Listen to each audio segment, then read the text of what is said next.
Side effects? You thrilled our fans throughout the postseason with a great performance. Gwynn and Chris are ready to go. Indeed, we are ready to go. Gwynn and Chris, 1 p.m. out east, 10 a.m. out west. Tony Gwynn Jr., Chris Ello, Matt Scravey with you. Padres back in action here again tonight after taking it on the chin in last night's affair. Phils walk away with a 4-0 victory. Offense once again was stagnant and left more opportunities out there. Runners in scoring position that has continued to plague the ball club, and they lose the first game of the 2-game set. Weather is questionable today. Got some rain in the forecast, so we'll see how this unfolds. But yeah, gentlemen, how are you today? We're good, and never fear, Tony, if it rains. Scraby and I have already agreed to stay on the air. Since it's only a 4.5-hour show, we both told Adam Klug we would just stay for another 3-4 hours. Today. I didn't say a word of that. I did not I'm say joking. A word. Yes, there is absolutely no way. So No. they better get this game in. Actually, our plan is to make sure that Sam Levitt gets on the air, Sam so Levitt that he may has to deal with it. Sam Levitt may have a show today if they don't get this game in. But a couple of things. I know everybody's going to focus on the runners in scoring position thing. That stands out like a sore thumb. But when you're facing a guy like Zack Wheeler, I don't expect to get many hits with runners in scoring position. He doesn't throw the ball over the plate and give you a chance to do that. And he's that good. And this, to me, we can break this game down in a whole bunch of different ways. Jackson Merrill made an incredible catch. Oh my goodness. And saved the game for a while there. Arise made a diving double play. So the Padres did some things well, and then they did some things not well. Look, Matt Waldron, I know his numbers are crazy. I thought he pitched pretty well. The thing that killed him was not covering first base.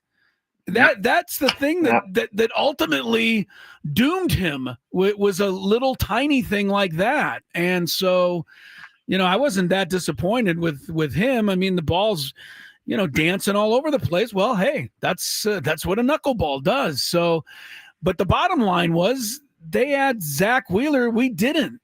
That's it. And what the game reminded me of last night is what we're missing right now. Our number one guy that can go out and do that to another team is not healthy, not pitching right now, and we need him back. That's how important a number one ace pitcher is. So that's what I saw last night. I couldn't agree more. I think Zack Wheeler was Zack Wheeler last night, and he put on a clinic. It doesn't erase that the Padres, despite Zack Wheeler being on his game, they gave themselves opportunities, and you don't expect to get a lot of those, and you don't expect to cash in a lot of those. But when you add that to the previous day in which the Padres were 0 for 13, right, it stings a little bit. And so it doesn't get any easier here today. Should they be able to get this one in? Christopher Sanchez, one of the better pitchers in the National League on the mound, who is very stingy when it comes to runs. The Padres have their own version of that, Nick Pivetta, going on the other side. So I would expect another low-scoring affair even in this ball game. Yeah, and I don't know. I caught something early in the game, Tony, and I don't know that it, was actual, but it's just one of those things watching, on TV. I can't really go there and ask anybody. But first inning, Jackson Merrill saw 4 pitches in his first at bat. I don't think any of them were actually strikes, but he swung at all 4. He did foul one away and then struck out. And they had 2 or 3 strikeouts early in the game on that down and in curveball, the lefties. And I know that's a great pitch, but I'm wondering, was that a sign that you could connect to? All right, everybody's trying to do a little too much right now. We're going after pitches now instead of just waiting and relaxing. And maybe I'm wrong. Maybe I'm reading too much into it, but I wonder if there was a tad of pressing last night after the 0 for 13. So. No, okay. I didn't think so. I thought it was more. It was more Wheeler and how he was setting up to getting to those breaking balls. Like, I mean, I said it on air yesterday. He reminds me a lot of Roy Halladay and how he used to like dominate the inner half of the plate. Like, he wanted to control that. That's the same thing Wheeler was doing last night in a lot of cases. He pounds you in with a sinker if you're a right-hander, or a four-seamer if you're a lefty, and he'd get a strike in there, and then he gets you thinking away, and then he set that breaking ball up, and it's big. It looks like it's a strike the way where he was starting it at. Right. But he had enough snap on it that he knew he could get it below the zone. And if it's just that pitch in a vacuum, okay, cool. But it's set up by the previous pitches that get you off of being able to, be able to take that pitch in a lot of cases, because he's got you thinking something different at that point. And so he used that to perfection last night. Yeah, he's just that good. And, honestly, when I watched him, I just kept thinking, well, we have Michael King when he's doing stuff like that to other teams. And there's not a whole lot the other team can do when a pitcher's, that on his game. And one last thing for Wheeler, you talk this down and in curveball. So if I saw him doing that early in the game, getting lefties out, I guarantee you the Padres saw it. They knew that was the go-to, that he was going to try to get him out with, except for in the 6th inning with 2 guys on and 2 out, and Gavin Sheets up there with a chance to maybe, get a hold of something here, get them back in the game. And Gavin Sheets has been great. When he got to 2 strikes, Wheeler went for a low outside tailing away fastball. And there's just no way Gavin Sheets could have been expecting that. And then, of course, you put it right on the corner. So that's just great pitching.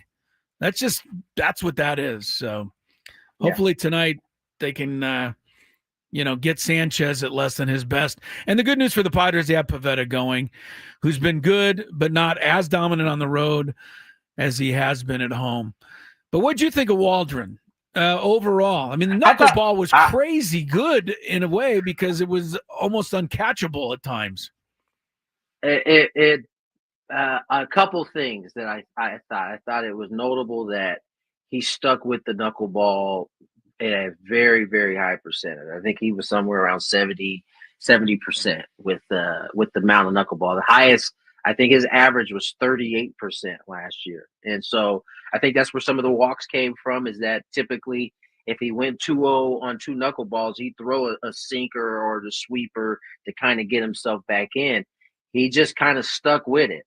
And I thought, outside of him kind of shooting himself in the foot and not covering, and then, Padres not being able to get the stolen base attempt on a great slide by Marsh. Yeah. Right. Like he only would have given up the 2 or 3 runs. I mean, I think technically that inning led to 2 runs. It did. Where he wasn't where he didn't get off the mound. And so I thought he threw the ball well. I thought he's, and whether, I don't know whether it was game plan or not, but it was notable that he stuck with the knuckleball at a high percentage compared to what we saw last year from him. I thought he threw the ball well. I thought only 2 balls were hit hard, really hard. One was the home run that Castellanos hit, and the other one was a Kepler hit. And obviously Jackson brought that back, but 6 walks and 3 wild pitches. That to me sounds like a losing performance unless you're a knuckleballer. That's what, can happen with knuckleballers. And a lot of times it's still a winning performance because it's so tough to hit that pitch. I think it was a good starting point for Waldron. He just picked a bad day to have to face Zack Wheeler. That's all. Yeah. So, Waldron could have pitched 8 innings and given up 1 run. He probably would have lost the game. So that's just the way that one was going to go. But yeah, you got to stick with it, Tony. I mean, the team as it's currently constructed is what it is, and it's not going to, until a trade or two is made, until a couple of guys on the pitching side get healthy. This is what you're bringing out there. And if you go 1 for 31 in the last 4 games with runners in scoring position, I'd say you probably lost all 4 games, but you actually didn't, because the one hit you got with the runners in scoring position was that 3-run homer by Gavin Sheets, which won you a game. So at least you got that. You want to know? So I have a friend who is trying to learn baseball, and he is not a big baseball guy. And he goes, he texted me last night, well, Xander Bogaerts is getting on base. Why can't the other guys get on base? And I was like, it's not that hard, right? I was like, because, Zack Wheeler is really good. And I looked up his stats last night. In the month of June, he only gave up 2 earned runs, and he's gone 3 straight starts without giving up a run. He's probably the Cy Young Award winner in the National League right now. I mean, they put the candidates, you guys put the candidates up there on TV last night. He's better than any of those guys. I agree. He really is. I mean, the only other guy that's going to get some votes is Paul Skeens, because people are so in love with him. But you can't give the Cy Young Award to a guy with 2 wins. So, or maybe you can in this day and age. I don't know. But yeah, I think Zack Wheeler is probably the best pitcher in the National League, and so that's what we ran into last night. Yeah, no, he was phenomenal. All right, let's get to break. Get into a little bit more of this matchup with the Padres and Phillies. Should we be able to get a game in, weather permitting? More Gwynn and Chris on the other side. I'm Chelsea Messenger, helping you beat.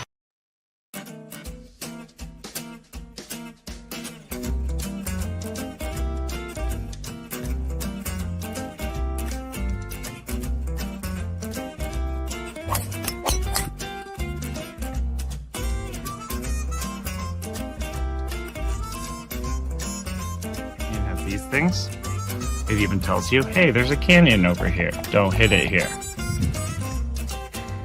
Scraby from about 45 feet. His caddy tells him to play it a little to the right. He's been playing well so far today. 4th hole, nice smooth delivery, hit it too hard.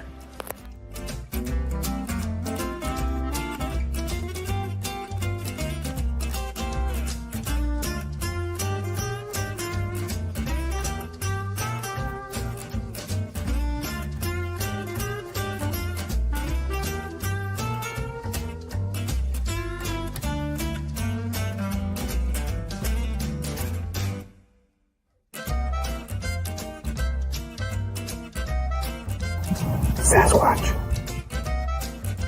So Chris says that he can't play golf, but this is the second birdie putt he's made for us. This time it was like 20 feet. Thank you very much, Greg. But once again, you're hitting some very nice shots as well. I'm not used to complimentary to you, but I can't help but be complimentary. Your shot making. With my what? Your shot making. You hit some.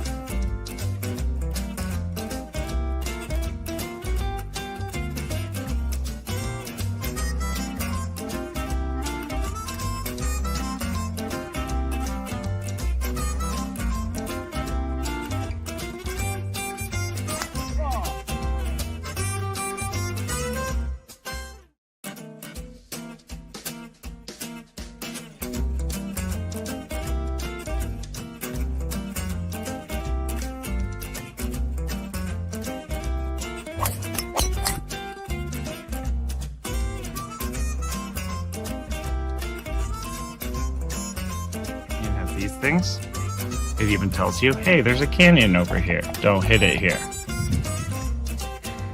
Scraby from about 45 feet. His caddy tells him to play it a little to the right. He's been playing well so far today. 4th hole, nice smooth delivery, hit it too hard.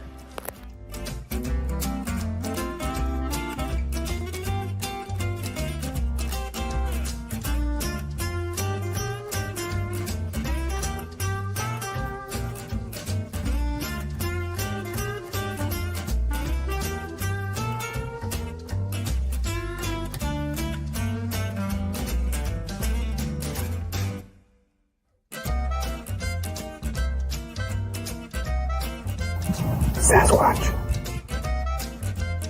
Chris says that he can't play golf, but this is the second birdie putt he's made for us. This time it was like 20 feet. Thank you very much, Greg. But once again, you're hitting some very nice shots as well. I'm not usually complimentary to you, but can't help but be complimentary.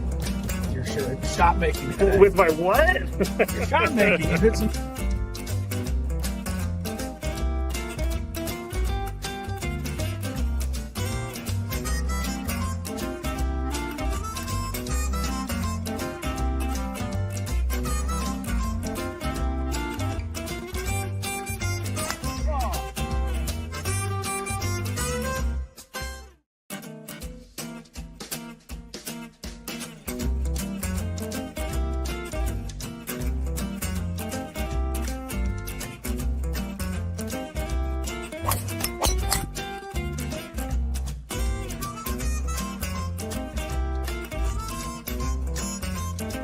These things.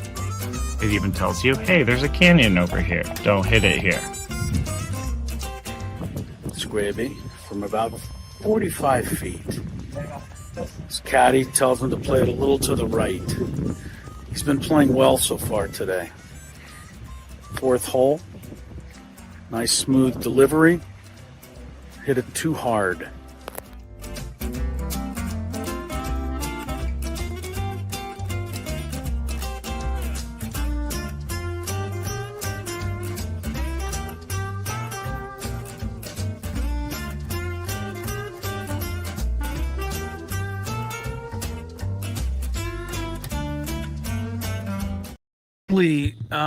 Every time this particular intro plays, I feel like it's an ad for one of those casinos.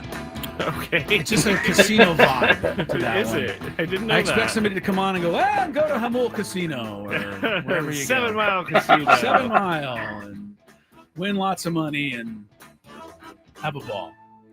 We will have a ball. It's Gwynn and Chris until I think 2:30 today. Tony's in Philadelphia and says the weather could be a factor later on, but at least as for now, Padres and Phillies at 3:30 this afternoon, and Padres will be looking to square up the 3-game series after Zack Wheeler shut them down 4-0 last night. There are a couple of other stories. We got plenty more to talk about the Padres, of course, but I'm sure you saw this pop across your screen, Tony, but I thought big enough to mention Dame Lillard, one of the great NBA players, has been waived by the Milwaukee Bucks. Now, I guess maybe we should understand this a little bit because he's already out for all of next season with a torn or ruptured Achilles tendon. So the Bucks have moved on from Lillard, who's now he's a free agent, right? And the Bucks picked up Miles Turner from the Pacers, who was just in the NBA Finals. The other little note that popped up here that I thought was worth mentioning, only because it's just like the Miami Dolphins, but tight end Darren Waller has been cajoled out of retirement to come back and suit up with the Miami Dolphins. So I guess Kellen Winslow was unavailable. So the Dolphins are looking to the retired heap of players now. I wonder if Greg Camarillo is ready to play again. Yeah, get Greg back. Hey, look, I'm going to tell you right now, this is straight up. I would feel more confident with Greg Camarillo than I would with Jaden Waddle. And I know Jaden Waddle's faster and more electric and more talented. And sorry about that, Greg. But I still, if the ball's up in the air, I know Greg Camarillo is going to catch it. And I don't know that Jaden Waddle is. So I would take Camarillo at this point. Anyway. Man, it's like that now? Yeah. Man. Sorry about that. Jalen Waddle was like who should I apologize? Star. Who should I apologize to? Jalen Waddle? Or should I apologize for Camarillo for saying the Waddle's more talented? No, I don't know that you should apologize either. I'm just saying, dang, I didn't know it was this bad for you, man. You sound down and out. No, I've been. Scrappy knows. I've been down on Jaden Waddle for 2 seasons now. He dropped a huge pass in the playoff loss to Buffalo, Not that, I hold grudges, but that was 2 seasons ago. No, not at all. 2 seasons ago, he dropped one that would have changed the entire game. And so since then, I've been down on Jalen Waddle. But that's neither here nor there. I think a lot of people are down on the Padres. I know a lot of people are down on the Padres right now. But, to me, it could be, a whole lot worse. I mean, this whole NL wildcard thing is going to be, right up for grabs, right down to the end. Now, the one thing that's happened is we're talking about the wild card for a reason, or at least I am, because I've kind of lost sight of the division title. And that's happened very quickly, guys. Yeah. I hate to say it. It was about 2 weeks ago that we were paying much closer attention to the Dodgers results because the Padres were, neck and neck with them, game here, game and a half, etc. All of a sudden, it's now 7.5 games. So I don't know that you rethink anything if you're the actual, the team goes out and tries to win every game. But I think, for the fans, I think you have to kind of come to the realization that unless the Padres get really hot here, the division is starting to slip out of sight. Now, I know that doesn't mean anything to the guys in the clubhouse, Tony. They're going to still play the same way. Right.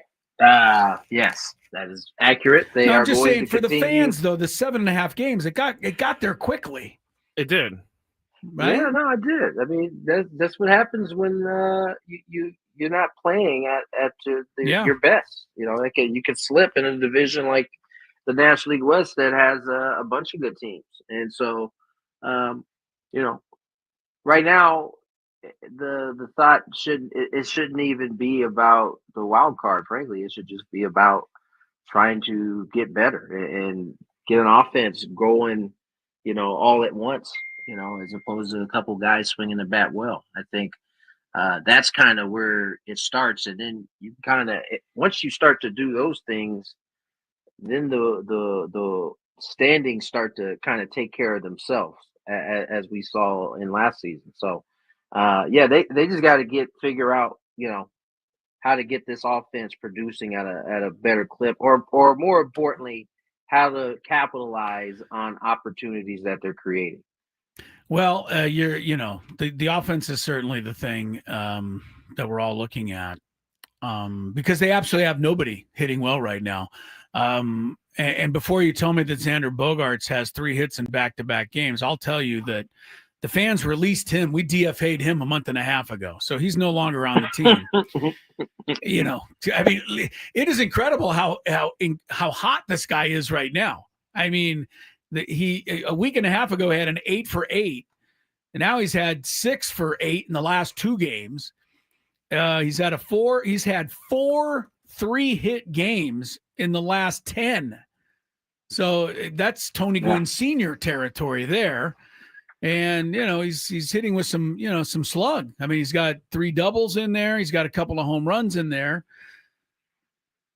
We're not going to say we told you so, right, Tony? We're just going to say this is why you don't DFA a guy who has a track record of being a pretty good hitter and a pretty good player.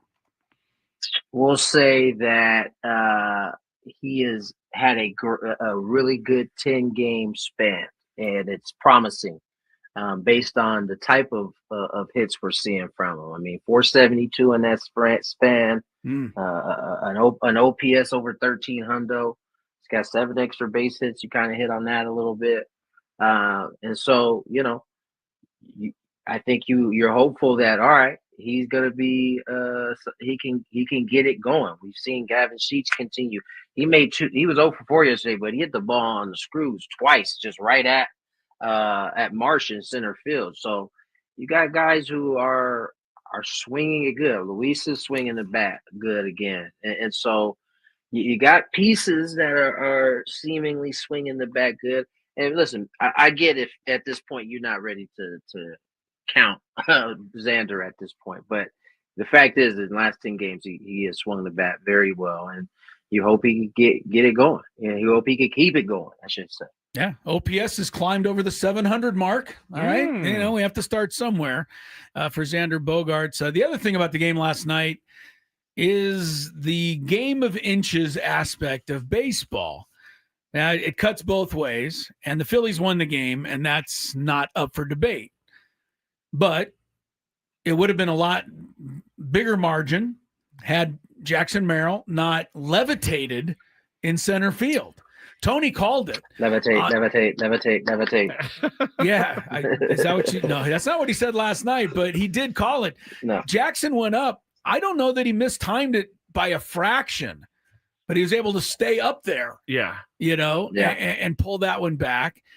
So that How was tall a is great the wall catch. in center field? It's about 6 feet, Tony. Doesn't look that high. Yeah, I don't think it's about. It might be 6 feet. Yeah. Okay, well, someone was asking me, well, he looked like he almost jumped over the wall. Well, he is 6'3", so he's not a small guy.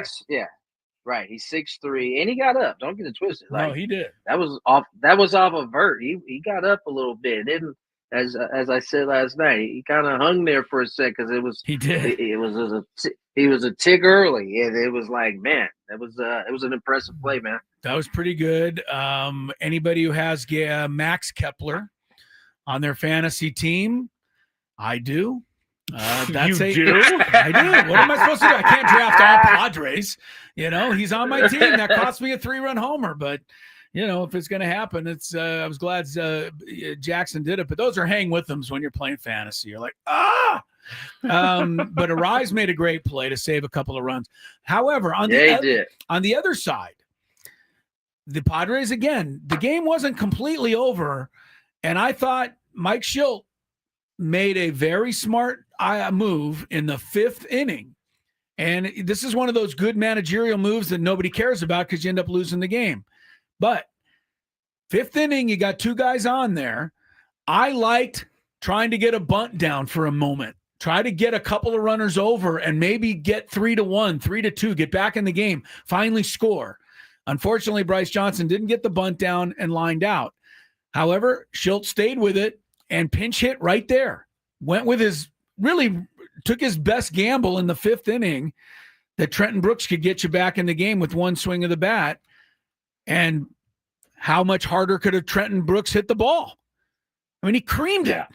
But as luck would have it, it went right to the guy in the double play and the inning's over.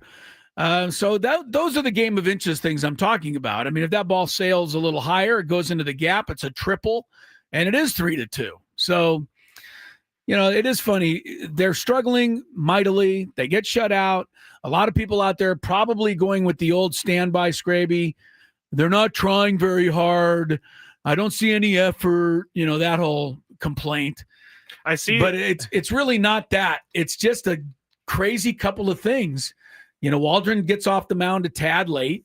And, Trenton Brooks thing, the game's a little different. So anyway, I'm trying to keep us upbeat. No, I get it. And it was a lot. I just don't understand. What, do you think they're not trying? Or no. Because when I said that, you gave me a look. Oh, I gave you a look because last week on the Scraby show, I said, if they're not trying, then why was Fernando in there like a night after he almost broke his wrist and got a pitch, hit by a pitch? Like, these guys are trying. They don't want to be bad. It's just not working right now. Sage words. I think it goes. I think it goes without saying that they clearly want to win, but they care. It's not going right for them. It's not going well for them right now. That's right. All right, but the good news is it can change quickly. Couple of wins to wrap up the trip in Philadelphia, and all would be well. We'll take a quick timeout. We have an early morning edition of Chris's Fantabulous Sports Game Show. Yeah, well, you're the defending champ, surprisingly. So you better get with it. Right. If you haven't played or heard it, it's coming up next. I know you'll enjoy on Gwynn and Chris.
10:35. Great morning to you.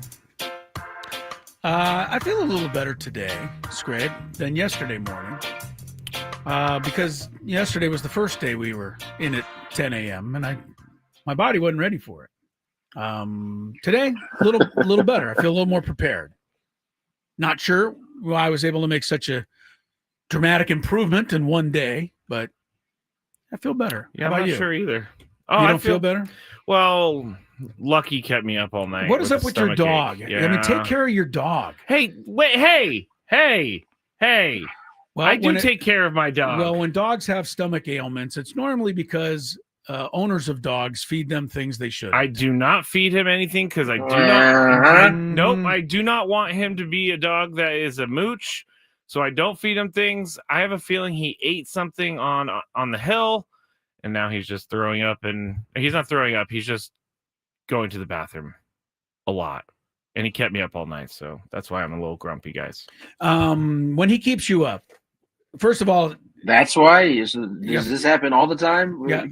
Does he Explain sleep in your your? Does he grumpiness? sleep in your? He's a big galoot of a dog. Does he sleep in your room or where's he? He sleeps on he sleeps on his bed and on the floor of my room. In your room. Yes. So when he keeps you up, that means he's up jumping on the bed or he's crying. No, or he what? usually just sits next to the bed, stares at me, and starts crying. Like, Okay. "Hey, I need to go outside. I need help. And then if it's Yeah. really dire, he'll jump on me. It's really dire. He'll jump on me, and then I'm definitely awake. Gotcha. But I'm worried All about right. him. Worried about him. Oh, Lucky, he'll be okay. His name's Lucky. You know, he's got that going for him He already. does. Right? He does. Yeah. Thank you. So, You made me feel better. yeah, he'll be good. All right. Although our dog Kylie never has a stomach issue. That is not true. Pretty true. Lori feeds that dog more healthy than she feeds herself, if that's possible. I don't think dogs are supposed to eat Carrots anyway. and tofu. No, I know. tofu. I'm not disagreeing with you, but you know, Hey, it's health. It's all health. it's all health. food. And that- McKee says on the chat, Bernie's Perfect Poop is the best dog probiotic. So I might have to go get some of that. I like, even if nothing else, you buy it just for the name. You walk into the store and go, "Do you have some Bernie's Perfect Poop?" Do you have any perfect poop? Got to try that. Yeah, you do. All right, well, let's get to our game show. Chris's Fantabulous Sports Game Show. We'll tell you about it after we introduce it properly. Hey, all you beautiful people out there, it's time to play one of our favorite games of the week. All right. We like to call it Ooh, I'm going to go. Chris's Fantabulous Sports Game Show. And it starts right now on 97.3 The Fan. Scravy just called my attention to the stream camera situation. It looked like Scravy was lording over me, a la Dave lording over Tony. You were sitting way up high, and I was at the bottom of the camera like that. That's how I like it. Had to Lording. Had to fix that up. All right, welcome to the Fantabulous Sports Game Show. I'm your host, Chris Ello. They are your contestants, Matt Scraby and Tony Gwynn Jr. I will give them a topic. There will be 18 correct answers today. They will take turns naming correct answers. Obviously, they get one right, they get a point. They get one wrong, or they repeat an answer, they get a strike. First person to 10 points, 10 correct answers wins today, or 3 strikes and you're out. And we invite you out there to play along, see how many correct answers you can get on today's topic. And guys, don't look now, but it's July. It's July today, and that It is. means the Hall of Fame. NFL. Yeah, the Hall of Fame game is in July. Oh, That's you know how who's close playing, we are to too. NFL. I think it's Chargers-Lions this It year. is. Yes, you're correct. So we have a Hall of Fame category for you today. Okay. I have 18 guys. It's a pretty small select group. There are 18 NFL Hall of Fame quarterbacks who have also played in a Super Bowl game. That is your category Say it today. one more time. 18 NFL time. Hall of Fame quarterbacks that have also played in a Super Bowl. Oh, Okay. That's it. Only 18 guys are in the Hall of Fame and have played on Super Sunday. So you got to name those guys. Can I put in a complaint with the people who order the pens around here? Do you know? This I is a literally have weekly two thing. pens. Two pens. Two pens. Both Yo, of them are brand new. Wait, can we talk about the fact that he was literally complaining about this during the break, and it has clearly frustrated him enough to where he had to bring it to the public. Like he was just whining about these pins just about 15 minutes ago during the break. And this guy has now brought it to the show. Normally, Tony and I get you a nice gift certificate for Christmas. You're going to give me a bunch of pens? I'm going to give you the biggest box of pens ever made. All right, I got one year. working. All right, Tony gets the option of going first because he was the runner-up, as it were, last week. Tony, would you like to go first, or would you like to let Scraby guess first?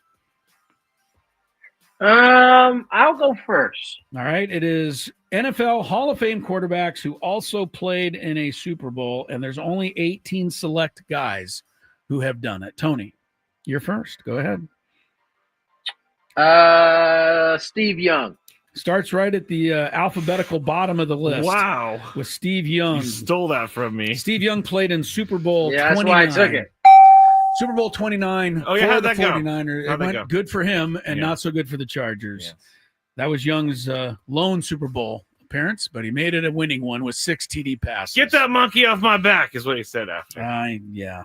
All right. We don't need Super Bowl memories. We just need the answers. I think he threw 6 touchdowns. Oh, my I think goodness. Deion Sanders even went out for a pass and got clobbered in the second half. All right, Anyway. time's Got up. it, though. Time's up. Give yourself a buzzer. You didn't get your answer Oh, in no, on time. Okay, all right. It's No. back to Tony. I'll go with the other 49er quarterback, Joe Montana. Joe Montana. All right, that's correct. Joe was in 4 of them.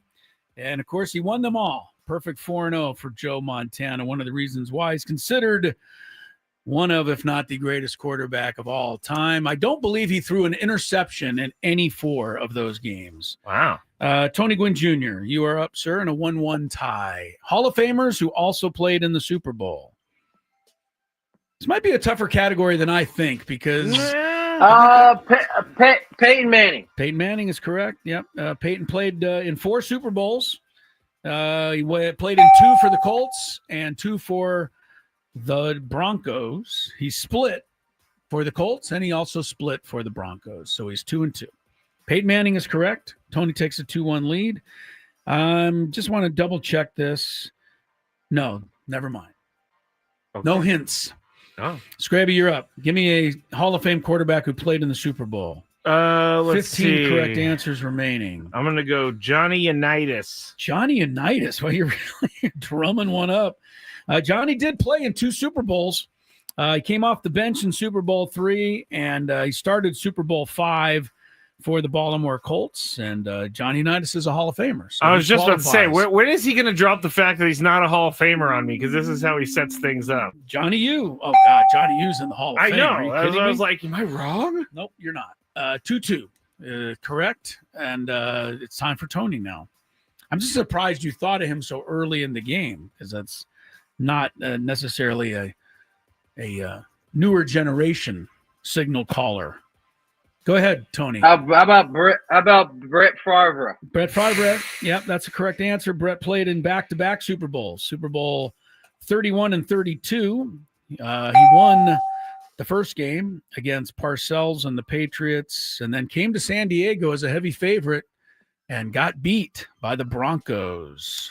Brett Favre, correct. 3-2.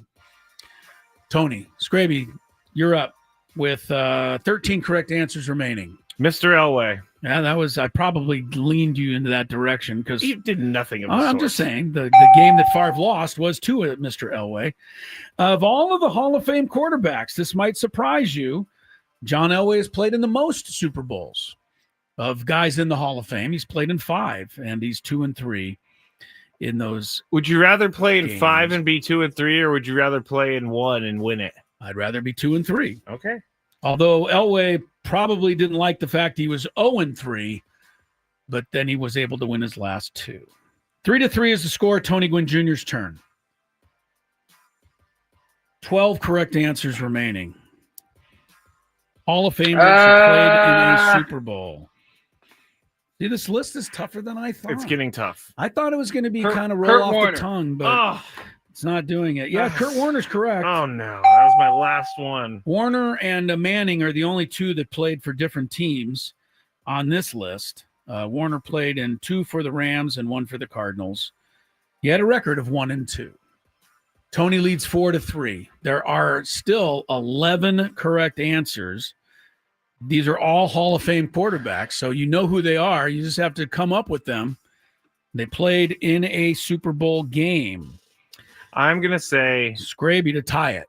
Bart Starr. Going all the way back to Super Bowls 1 and 2. That's correct. Bart Starr, Green Bay Packers. He was also MVP in both Super Bowls 1 and 2. So that is crazy.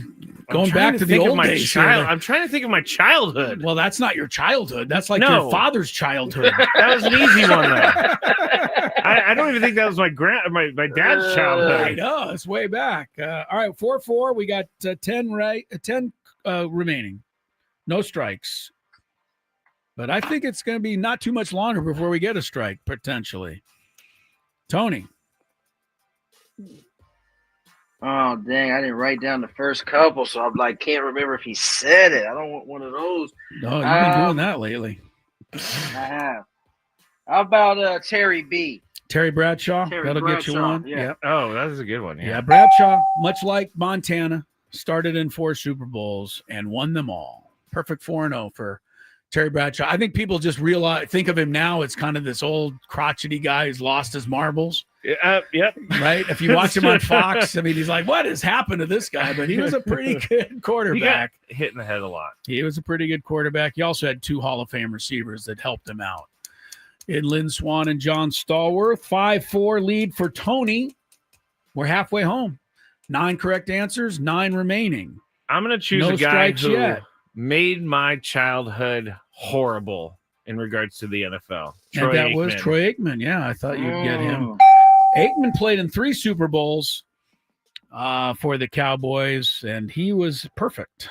3-0. I cannot tell you as a kid how much I hated him and Michael Irvin and Emmitt Smith. I hated all of them. Well, I believe off the top of my head that en route to all 3 of those Super Bowls, They had to beat the 49ers. I think they probably beat did. the 49ers. Yeah. So, all right, we're tied at 5. There are 8 correct answers. Now it's getting a little more nitty gritty. I will tell you that all 8 of these are very, popular Recognizable. quarterback Hall of Fame names. But again, you have to come up with them. 8 left. Hall of Fame quarterbacks who played in a Super Bowl game. Tony Gwynn Jr. 5-5. Dan tie. Marino. Thank you, Tony. Thank you. Was saving him. Marino did get in 1 Super Bowl and has a record of 0-1. In fact, he's the only guy on this list who played in just 1 and lost it. Marino. And that was in his 2nd season. So he's like the cautionary tale. Very unfortunate for him. Yeah, and for me. Yes, I had to root for every one of those seasons that we didn't make it afterwards. But Tony does lead 6-5. 7 left, Scraby, getting down to it. Who you got? I would say Rex Grossman, but he's not in the Hall of Fame. Rex Grossman did play in a Super Bowl, though. Yes, but qualifies on one part, He's not in the Hall of but Fame. not on the other side. What about Broadway Joe? Joe Namath. Oh, you took mine. Way to go, Scrabe. Super Bowl 3, the guarantee. Namath is correct. 6-6 with 6 left.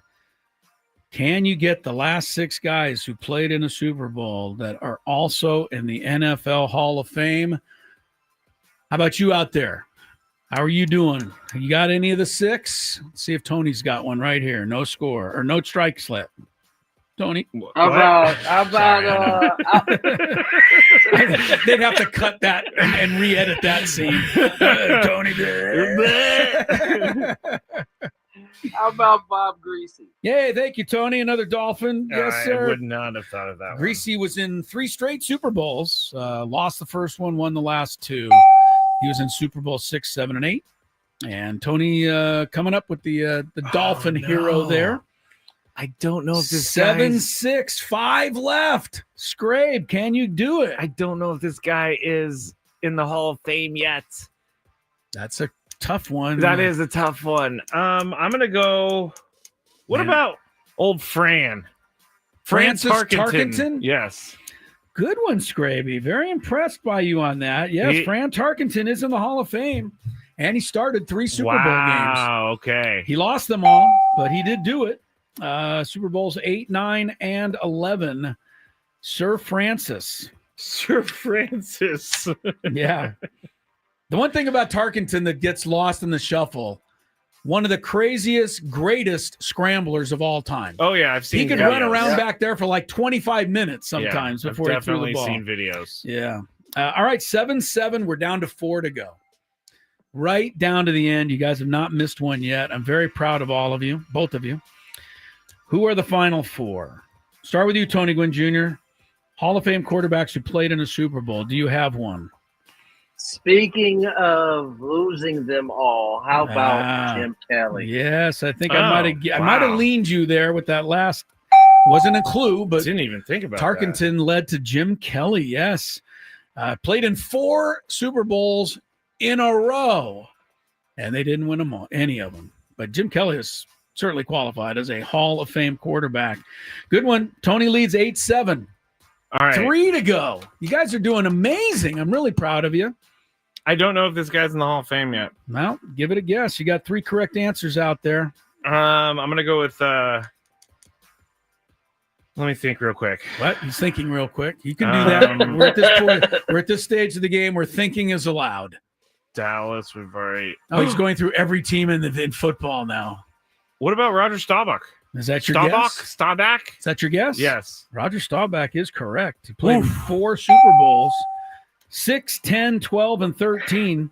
He was 2-2. That was one I had to hold back on because I couldn't remember if someone said it. Roger the Dodger, who's also a good scrambler because his nickname was Roger the Dodger. I do like that nickname. All right, you guys, there's only 2 guys left.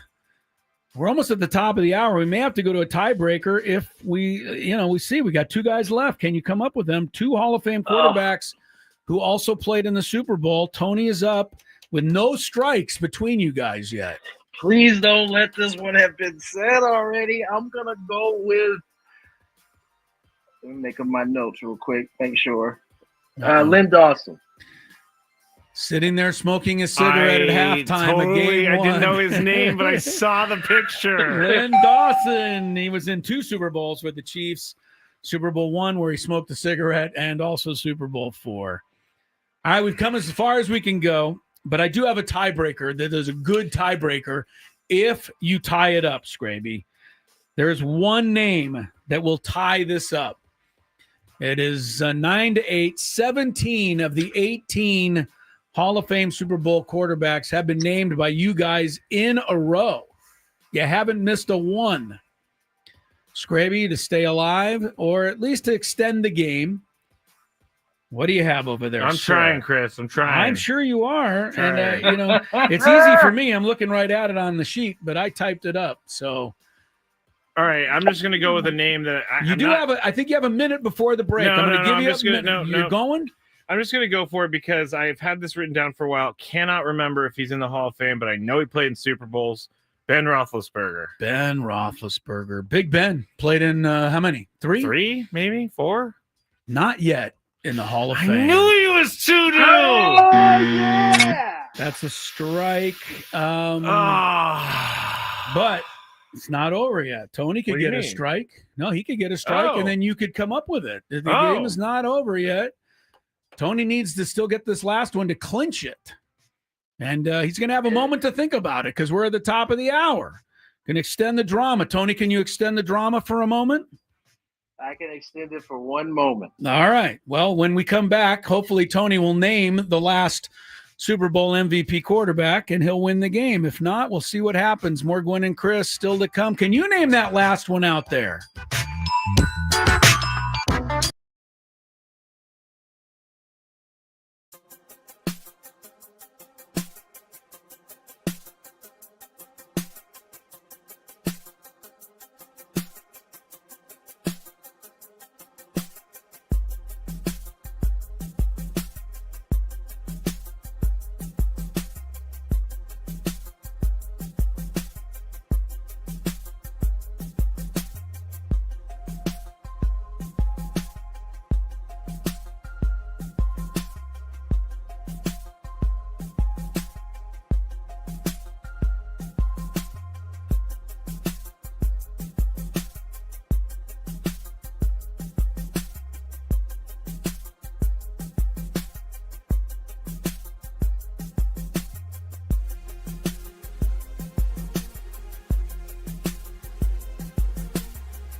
We go into hour number 2 of the program. Tony is on the precipice of winning today's Fantabulous Sports Game Show. Gwynn and Chris on 97.3 The Fan. And Tony does have to get going to the ballpark. So we're going to give him one more guess to guess an NFL Hall of Fame quarterback who played in a Super Bowl. Now, these guys have together got 17 of the 18 correct answers. Scraby finally got the first strike by guessing Ben Roethlisberger, who is not yet in the Hall of Fame. So that leaves the door open. He's going to be, right? He sure will be, I'm sure, yeah. That leaves the door open for Tony, and if Tony gets it, not only is it a walk-off moment, but it's a mic drop because he just says it and he walks out the door, and that's it. So he had a time to think about it, his guess to win the game, and Tony, we're ready for you. Scraby, I can't even be mad at you for guessing Ben Roethlisberger because in my mind was so close to guessing Aaron Rodgers, and then I remembered that he's still playing. I'm surprised neither of you went with Tom Brady. Well, I know that. I didn't honestly I didn't know that at all. I thought he was on this list for sure when I put it together. I'm like, where's Tom Brady? He's only been retired for like 3 years. I know, but I didn't think about it like that. You know, I definitely got to Tom Brady right after Rodgers and stopped to realize the same thing. But I think it's the one guy that represented the Raiders. Oh, no. Yes, because I thought about it in the break. You did. Oh. It is the Snake, Kenny Stabler, for the win. Tony Gwynn Jr. gets it. Tony, have a great broadcast. We'll see you next time. I don't know if it's tomorrow I'll see you or not. Thursday. Yeah, I think he's traveling. So, Tony, well done. It is correct. Kenny Stabler was the final one. And you had thought of it too, you said. So you would have maybe gone to it if he had missed? I wasn't sure. It's either that or I just wanted to say Doug Williams because that was the other name I knew. Doug Williams, yeah. I think his accomplishment is certainly in the Hall of Fame. He was the first, black quarterback to start and win a Super Bowl, but he himself was not a Hall of Fame player. All right, Tony. The Snake. Have a great day. The Snake is right. Super Bowl 11. I think he actually did walk off. He's not there. No, he did. He's anymore. gone. He said it right. He texted us. It says mic drop. Oh. He's gone. He's out the building. Tony Gwynn Jr. has left the building. Well, at least I can shut off this music then. Yes, you don't need to hear his celebration music anymore because he's not there to celebrate. Well, I really, first of all, enjoyed the game. You guys did really, really well. 17 of 18. But that was a list I just really liked putting together. It was fun to go back through it. It's not bad. And I will tell you, I think it's rather remarkable that there's only 18 guys that are in the Hall of Fame and played in the Super Bowl? That's it. That's a pretty small group. I can name a bunch of quarterbacks that aren't in the Hall of Fame, like Kerry Collins. They've played in a Super Bowl. Yeah, Brad Johnson. All right, and here's the other part of this, and I'll just, since Tony had to go, I'm going to see if you can get any of these. There are 4 more Hall of Fame quarterbacks who played in the Super Bowl era but didn't play in a Super Bowl. Okay, so you named the 18 guys that Hall of Famers that didn't play in a Super Bowl? There are 4 guys that are in the Hall of Fame, quarterbacks, that just were playing but didn't make it into a Super Bowl. Now, before you even think about it, understand that this leaves out the likes of Sid Luckman, Sammy Baugh. These are Hall of Famers, but they played way before the Super Bowl. So these are guys that actually played during the Super Bowl era. I think you could conceivably get 2. I think I got 1. I think there's 2 that you couldn't get no matter how hard you tried. Okay, I think I got 1, though. Go. Is it going to be – oh, now I forgot what the heck is his name. Hall of Fame? Locally, Dan Fouts. Dan Fouts, yeah. In fact, I think Dan Fouts is without question – not even an argument. I don't think you could even have you might be able to have an okay argument because there's one other guy, but I think Dan Fouts is the greatest quarterback that never played in the Super Bowl. I think it's just plain and simple. He's in the Hall of Fame, but he didn't get to play in the Super Bowl. Fouts is the best, but there's one other guy I think you could get. The other 2 guys are kind of Give me the era. In your era, like you saw this guy play and you know him and you'll recognize him. He's way up there on the passing yardage list. I don't even think he won a playoff game or more than one. They lost, it seemed like, every time. Why am I forgetting? But he never got to the Super Bowl, but he's clearly a Hall of Famer. It wasn't even an argument. I don't know. Played for the Oilers, most Warren famously. Moon? Yes, Warren Moon is also a Hall of Famer who did not play in the Super Bowl. The other two guys that are Super Bowl era, some of the 70s football fans out there might probably remember these two guys. One played for the then Redskins, Sonny Jurgensen, but he never got to play in a Super Bowl. And the other is a little more famous quarterback, but a lot of people just wouldn't think of him, and that's George Blanda, who was I've definitely heard of him. Yeah, right? Blanda was a quarterback/kicker. See, those were the days. Those were the days. Blanda was the kicker, and in 1970, I know I'm going to turn back time. I'm getting to it. This is turning it back. But it was a famous stretch of games. And remember, in 1970, field goals were not a sure thing in any way, not like they are now. I think the guy comes out and just bombs it through. I think they kicked behind the ball. They didn't do the whole thing where they stepped to the side. No, Blanda was a straight ahead kicker. And in those days, I love kickers. And I think I fell in love with them back in the 70s. But in those days, a 40-yard field goal was a decent kick. A 50-yarder was almost unheard of. And in 4 consecutive games, the Raiders during the middle of the 1970 season came from behind in the fourth quarter with Blanda leading the comeback and then kicking the winning field goal on the final play of the game. That's awesome. He did it 4 weeks in a row. That's awesome. And he went on to win MVP that year. If you are the guy who's kicking the field goals and driving yourself into range. Yes, he drove the team down there and then made the field goal. Like they were 38 yarders, or 45 yarders, but it was just the fact that he was able to do something that crazy.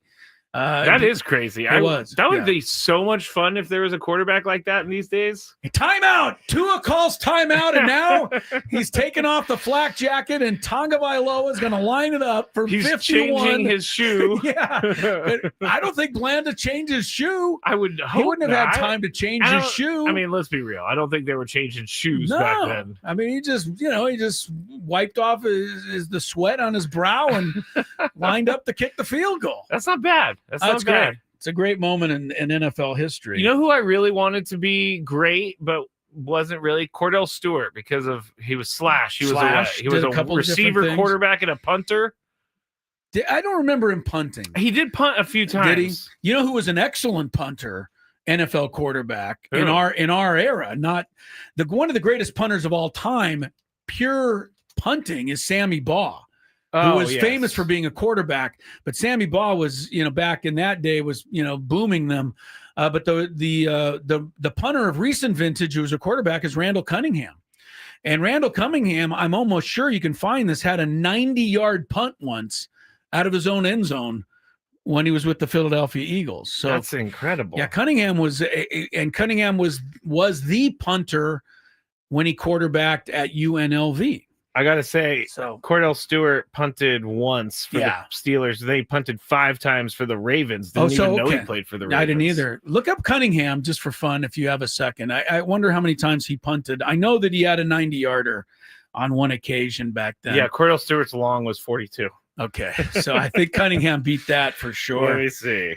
Randall Cunningham was a guy that I discovered Randall Cunningham when I was covering the Aztecs. We went there on a Thursday night. Me and Kirk Kenny stood on the sidelines there in Las Vegas and watched Randall Cunningham carve up the Aztecs one night. And he also punted, and then he went on to the NFL. How many? What was his punting numbers? He had 20 punts. 20, okay. His long 91 in 1989, and then in 94 he had an 80-yard punt. Yeah, 97 he had a 65-yard punt. So he was a much better punter than Cordell. No, Cunningham was a legit punter.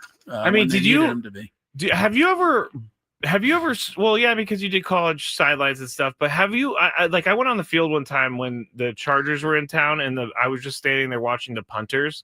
It sounds like a shotgun when they kick this ball. It is like a lot of force. You're gonna, yeah. I mean, you would laugh at the nerdness of this, but when I used to go to Charger practices, Mike Cyphers would punt on another field. Oh, because he can throw it so long? Yeah, or kick it so long? They're practicing over here. They don't have room for the punter. So he would go on another field. I would go over there and just stand there for a half an hour and watch him punt. No, because it was incredible. He could probably put it wherever he wanted to. He also could bomb it like 100 yards if he had to. Mike Cyphers. Cyphers was, I think, the best punter in football, but he lost out for the Pro Bowl every year to the Raiders punter then of a guy named Shane Leckler.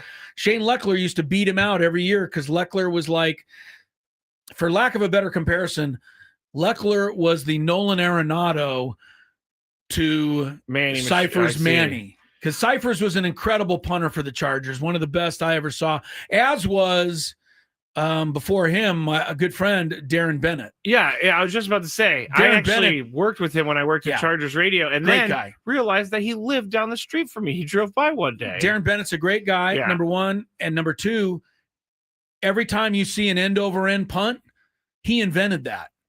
Nobody ever did that until Darren Bennett. One thing about Darren Bennett, he's a huge dude. Well, he played Aussie rules football. I know. You don't think punters is like big guys? He could probably play linebacker if he wanted to. He was that big. Nobody wanted to break a punt and then get tackled by Darren Bennett. No, and if you were to try to block his kick, if he were to kick you, you would be dead. Darren Bennett, he invented the knuckleball end-over-end punt that everyone uses now. That's crazy. He was the first to do it. He called it it was the Aussie rules punt. He got it from the Aussie rules game. Darren Bennett, legendary punter. Mike Cyphers right alongside as we go back through a little Chargers history for you. Brandon said, I'd rather Cyphers not make the Pro Bowl. That means Leckler punted a lot for the Raiders. True. Leckler did punt a little bit more. All right, we'll take a quick time out. Daily Gambit's next as Gwynn and Chris continues. And a reset.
Chrisello, Tony Gwynn Jr., the winner of today's Fantabulous Sports Game Show.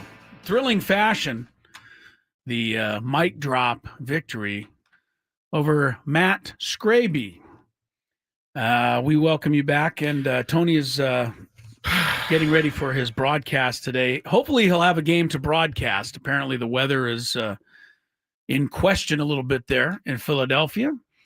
But as it stands now, 3:30 for Nick Pivetta and Sanchez, Christopher Sanchez, the lefty, for the Phillies.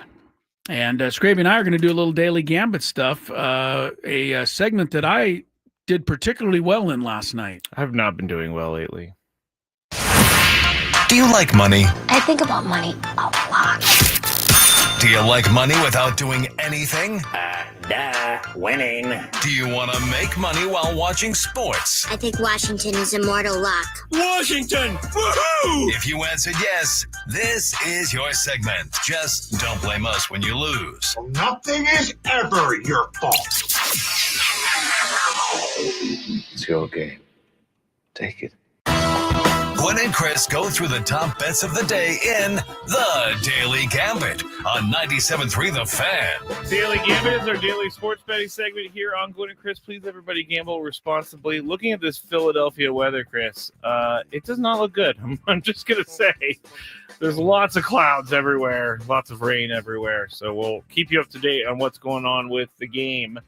But we made some bets yesterday. First one was the Padres and the Phillies were -1.5 on the run line. Both of us chose the Phillies, and yes, and just to go back, we didn't feel good about it. We didn't feel good about it, but it just seemed like one of those nights. I mean, and it was, just was.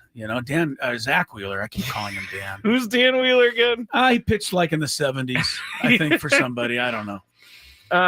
You know who you could blame for Zack Wheeler being with the Phillies at this moment in time? You could blame the San Francisco Giants for this. Did they trade him over there? They traded him to the Mets for Carlos Beltran back in like 2011 or 13 or something. Okay. And then he got flipped to the Phillies. So blame the Giants for all of this. Well, I'd actually rather him be a Philly.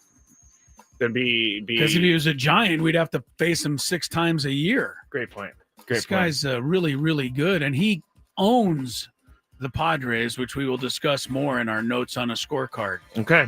Over under 9 runs. We both went under. We were both correct because there was only 4 runs. Who had more strikeouts? Dan Wheeler, Wheeler or Waldron? And you went Wheeler. I went Waldron. Waldron had 3. Zack Wheeler had 10 minus those 3 for the spread. So he had 7, but he still won easily. Now, Garrett Crochet, Red Sox pitcher, and Chase Burns from the Reds. We both chose Crochet as more strikeouts, but Crochet he had 9 strikeouts minus the 2 for the spread, so he had 7.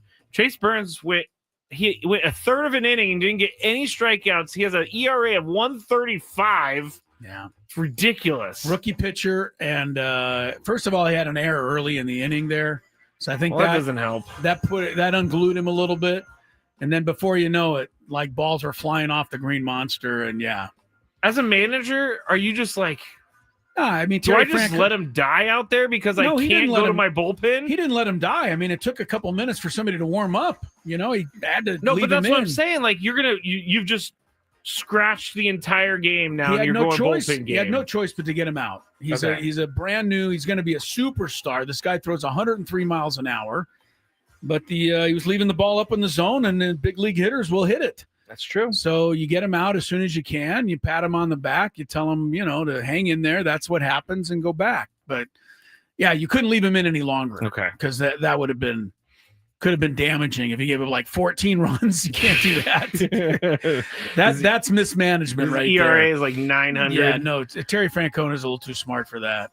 Trey Turner over under 2.5 hits plus runs plus RBIs. We both went under, and he only had a hit and an RBI, so 2. Right, he was under. Taylor Fritz minus 3.5 against Giovanni Impecci Pericart, and we both chose Taylor Fritz. Taylor Fritz, he won 31-28. So in total games, Pericart wins the bet. Pericart won the bet. Fritz won a marathon 5-set match, though. Good for him. And then Sinner, and then Luca Nardi, is that what it was? Luca Nardi, and you even bet on Luca Nardi. I did, and Sinner won, or -9.5. He won big, 18-7 games, so 11.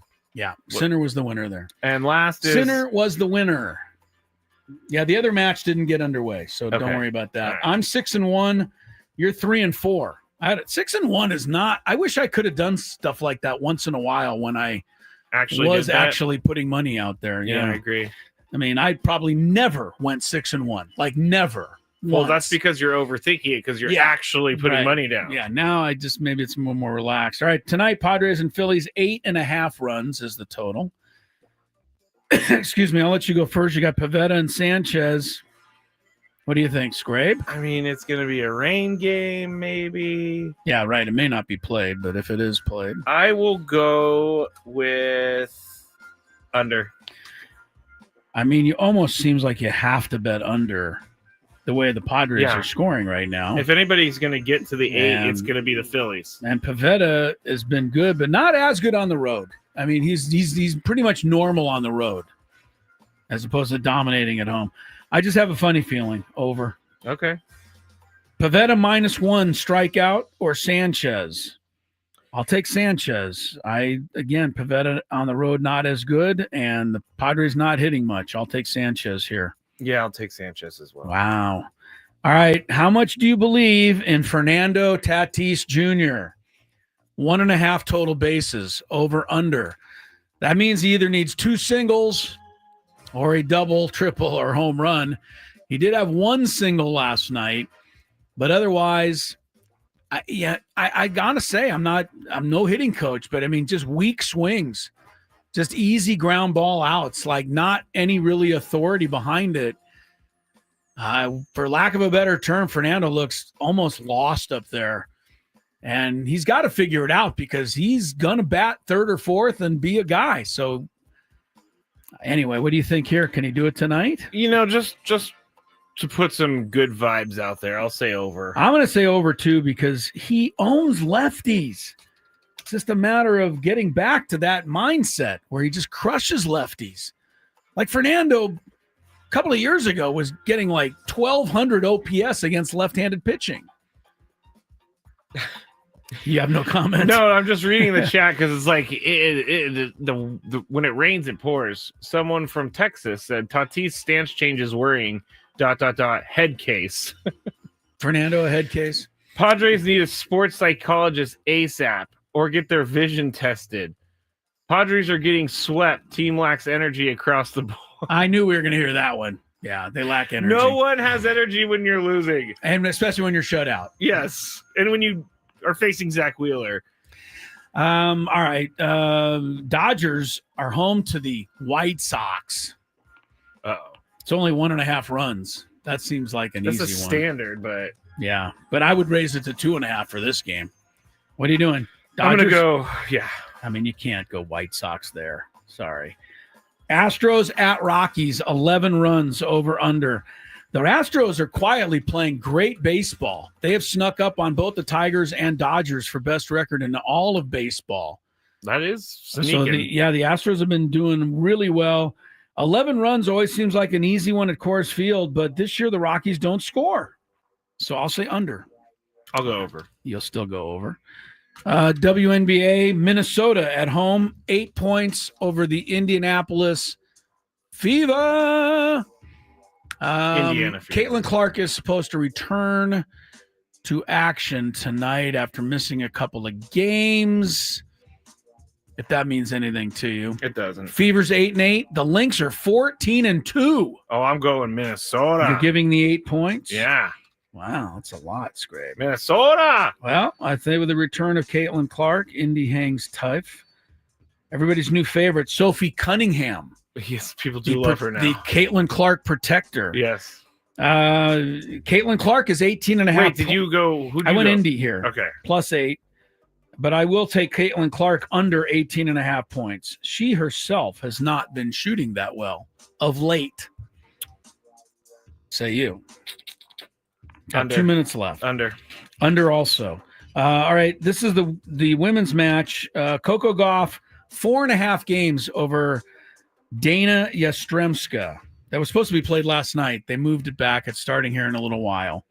You went with Goff yesterday. I'm going to keep it there. Stay with Goff. Yeah. I went with Yastrzemski yesterday, but I'm changing. I don't know why. What's changed? But really. And finally, this match just started, so it's so early. I'll allow it. Novak Djokovic minus 8.5 against Alexander Mueller. Djokovic, of course, the all-time Wimbledon hero, has won it, more than just about anyone. But the last 2 years, he did not win it. So I'll take Mueller. I think 8.5 is just so many games. I will. Okay, it's not enough. I was going to try to cheat looking up at the screen. What is the score? 2-1. 3-1. Djokovic's first set. I just got to go with Djokovic because he's Djokovic. Yeah. Okay. You got him. All right.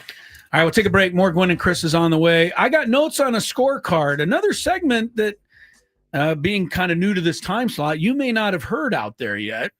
Right. But stick around. You'll find out what it's all about. It has something to do with baseball and my wife's grocery shopping list.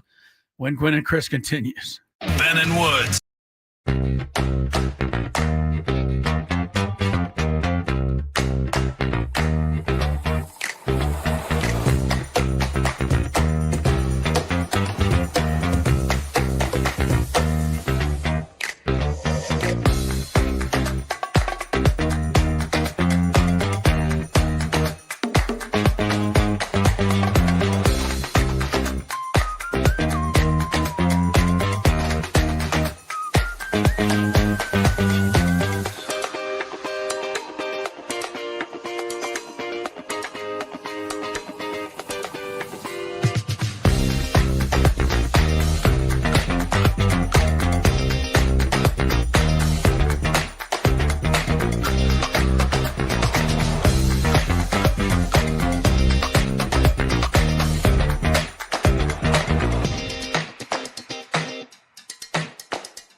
if you're tuning in like you didn't tune in yesterday and you're like, whoa, wait, it's only 11:35 in the morning, or you're like thinking that maybe you overslept by 3 hours or something, or whatever. No, you got up too early. Yeah. Duh. Trying to figure this out. Yes, they got up too early. Yeah. I can go back to sleep. You can't. We are actually on early this week, or at least for the next few hours. Yeah. Yesterday and today, we are doing the midday show. Tomorrow, we'll be back in our normal slot after Padre baseball at about 2 o'clock. But for now, you get Chris Ello here, Tony Gwynn Jr. there in Philadelphia, although not there at the moment, and Matt Scraby here, but not always there either. What do you mean? I don't know. Are you saying that my brain is sometimes elsewhere? As you like to say, what is that one? I don't know what I do with my. Oh, what is that one? I know what you're saying. Yeah, it's a good one because I haven't heard it in a while. Give me a second. Well, here's one of them. Where's my brain? Okay, that's kind of what I'm referring to, but that's not the one. I can't find it. Oh, I don't know what's going on with my mouth right now. There it is. There it is. Yeah. That was too long. I don't know what's going on with my mouth right now. Just all right. Flaps. We've had a lot of fun on the show already today. So much so that I'm a little worried about how we're going to fill the next 3 hours. Why?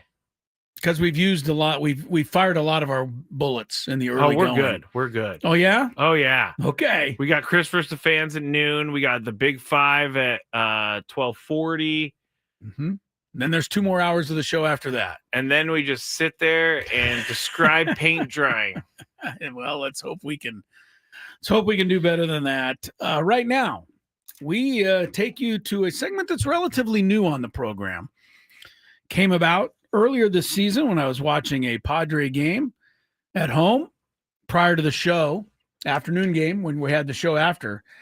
And I was jotting down some notes watching the game, and I realized I was actually jotting the notes down on my wife's grocery shopping list. Yes. And so now I've kind of stuck with it. It has. And it's called Notes on a Scorecard. So here we go. What did Chris like? What does Chris want to clean up? Observations written on a grocery list. Notes on a Scorecard starts now. Right, Notes on a Scorecard. I was hitting the wrong button. No worries. What do you got? No, I was trying to turn it down, but I was turning it down the wrong thing. Notes on a Scorecard on my wife's grocery list. Here we go from last night's game.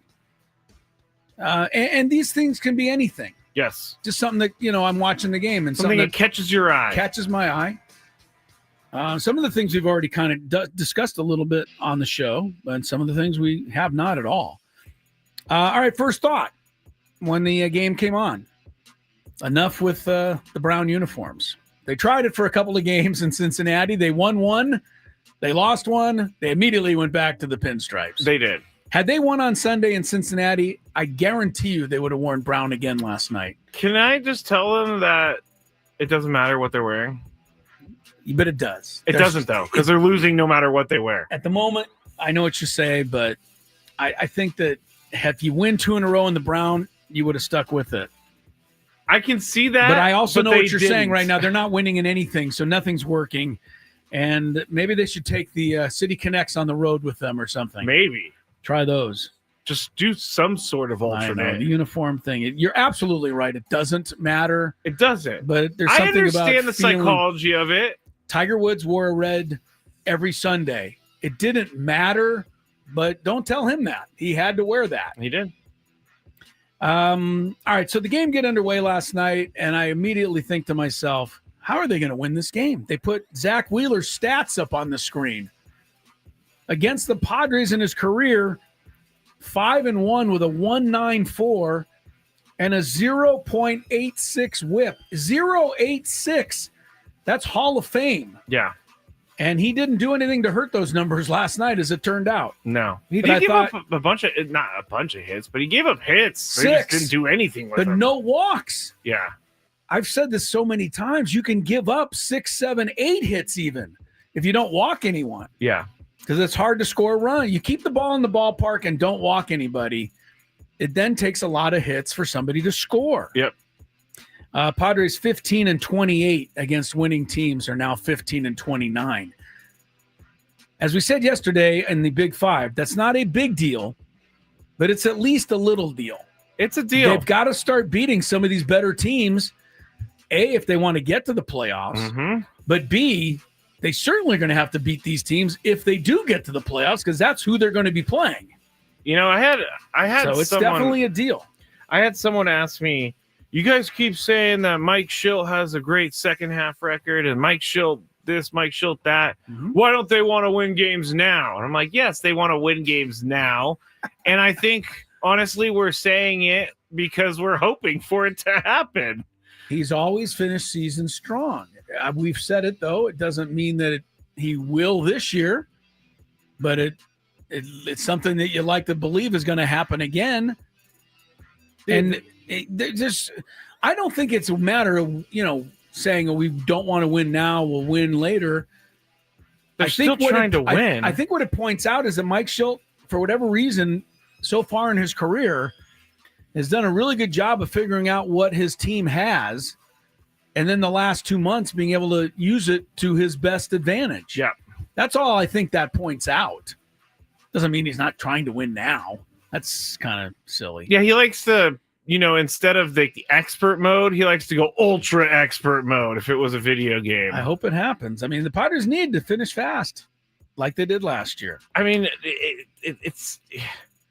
never mind. All right, Jackson Merrill's first at bat. We brought this up earlier with Tony. He saw 4 pitches. They were all balls. He swung, though, at all 4. Tony said, no, he's not pressing.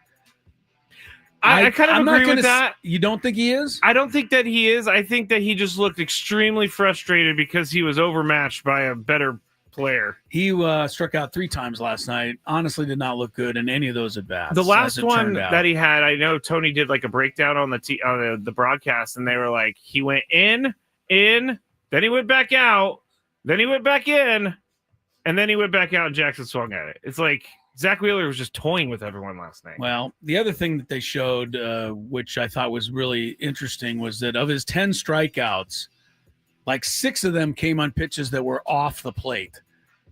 They were close, but they were off the plate. I don't think that's on the Padres as much as it is, again, his just outstanding job of putting the ball right there where you have to swing because it's close, but you can't get to it. He was really good. He was. Zack Wheeler has been good all year long. was. He's been good for years on end now. Yeah. Waldron, keeping an eye on him in the first inning. He had 2 strikeouts in the first inning. He did. But I thought he's not going to be around long. 24 pitches in the first inning. As it turned out, he was over 100 by the 5th inning and out of the game. I didn't expect anything different. But we'll talk more about Waldron in a little bit. Xander Bogaerts, first at bat, clobbers a double off the right center field fence. And I'm thinking, well, he has 3 doubles and a homer now in his last 5 at bats. He was 8 for 8 a couple of weeks, or about a week and a half ago. Yeah. So he's hot. He's the MVP of the team right now. That was the good news. He doubled. The bad news is that meant they had to come up with a runner in scoring position. And we kind of know where that was headed again last night. They were 0 for 13 on Sunday, by the way. That was the worst the Padres have been in one game since 2008. Really? Yeah. Been a long time since they've been Are 0 you for serious? that many. I mean, it felt like we did that at least 17 times 2 years ago. Oh, not 0 for 13, my friend. And now that they went 0 for 7 last night, you can make it 0 for 20. All right, here's a note on a scorecard that is perfect for this segment. Sorry, I'm being a little blunt here. I get it. Uh-oh. It's probably not my position to say. Uh-oh. If you're watching on the chat, I don't lead the league in amount of hair. Okay. But I still think it's my place to say this. Brandon Marsh's hair is disgusting. Oh, it is. I'm sorry. Oh, no, you're fine. You're fine. I think a lot of people feel this way. I can't handle it. It's gross. Every time he comes up, I can't look at him. And what I think is somebody, somewhere, a wife, a girlfriend, a mother, a relative, a cousin, a friend, somebody says, I like that. You got to stay with it. Because I guarantee you that if I looked that bad on television night after night after night after night after night, year after year after year, you don't think Loriello would comment by now? I mean, if you've got to do something, you can't look that way. If you're going to, what am I missing here? If you're That's going what I want to know. if you're going to marry that guy, you kind of just have to be Maybe okay you with like his wet that. hair. Maybe you just like that. I'm not sure if he's married or not, but either way, he loves it, and it's gross. Gross. Like who wants wet hair and wet uniform? But it doesn't even look wet. It looks greasy. It just looks bad. Well, because he wets it multiple times during the game. Ugh. And please don't get me started. I'm not out there against long hair. Long hair, you go with it, beards, all that stuff. It's the greasy aspect of it that I don't. But I don't think it's greasy. Actually, I don't say it is. It looks greasy. I'm not doubting, or I'm not disagreeing with you on that. Right. Sorry to anybody. I hope nobody takes that. No, personally to heart. No, every time I see Brandon Marsh. I can't help but think that when I watch him come up. I'm like, I see the little pop-ins on MLB Network, and I see Brandon Marsh, and I always look at his wet hair. It's so gross. This looks terrible. Ugh. Marsh is growing a marsh, someone said on the chat. That's not bad. Pretty good. All right, back to baseball. Maldonado came up, I think it was the third inning, hit a pop-up to the pitcher. And guess what? The pitcher caught the ball. Yes. We talk about this often, that pitchers are not allowed to catch pop-ups. They're supposed to get out of the way. Get out of the way. And I'm like, why? You're a good athlete. Catch the ball. Because we've seen pitchers try to catch a ball and it doesn't work out. Well, on this one, actually, Zack Wheeler had to catch it because nobody would have got there. It would have landed foul. But Maldonado had a play. tough game last night. I mean, the knuckleball doesn't help things. No, he did, but that's not on him. That knuckleball is almost impossible to catch when it's moving like that. Believe me, I'm the number 1 or 2 Maldonado critic around here, but I can't be critical of that. Jesse and Mud were talking on the radio last night about how the knuckleball, whenever they charge the catcher with a passed ball, it should always be a wild pitch because you cannot track a knuckleball as a catcher. It is a wild pitch. That's just by in its definition. Essence. Right. All right, we talked about it earlier, but unbelievable play by Jackson Merrill on the robbing Kepler of the home run. Beyond the fact that he levitated because he jumped just a half fraction too early, so he had to stay up there in the air. If he doesn't catch that ball, to me, the game would have been over in the third inning. Yeah. That's what the feeling was like. Yes, it was. If that was a homer, it would have been 4-0. And the way Wheeler was pitching, you're like, There's you no probably could have chance. gone home. Yeah. So, Zach. Now that I'm finally got Zach, Jackson Merrill makes a great play there to keep it alive. Can we say one good thing about Jackson? I just did. I don't know why my voice just went. You got excited. His defense is getting better each and every game. I mean, he had a play earlier in the year where he tried to rob someone, didn't make the play. This time, made the play. He's a natural. This kid's a natural, and whatever he needs and wants to do, he's going to be able to do. Here's the thing that I also noticed that you may not have, Scraby. Jackson Merrill led off next inning for the Padres after that catch. Why do I bring that up? Well, anybody who ever listened to the great Vin Scully will know why I brought this up. Because Vin Scully always pointed out that a guy who made a great play seemed to lead off the next inning. He pointed it out so often that I almost believed it was going to happen. Okay. And it just seemed like it happens a lot. Huh. Whether that's true or I don't think anybody's actually done a statistic on this, don't get me wrong. But Vin Scully would always say, here comes Steve Garvey. And, well, he made a great play last inning, and here he is leading off. And Vin Scully would do this every time. That's a pretty good Vin Scully, Chris. Yeah, thank you. Anyway, so a nod to you, Vin Scully.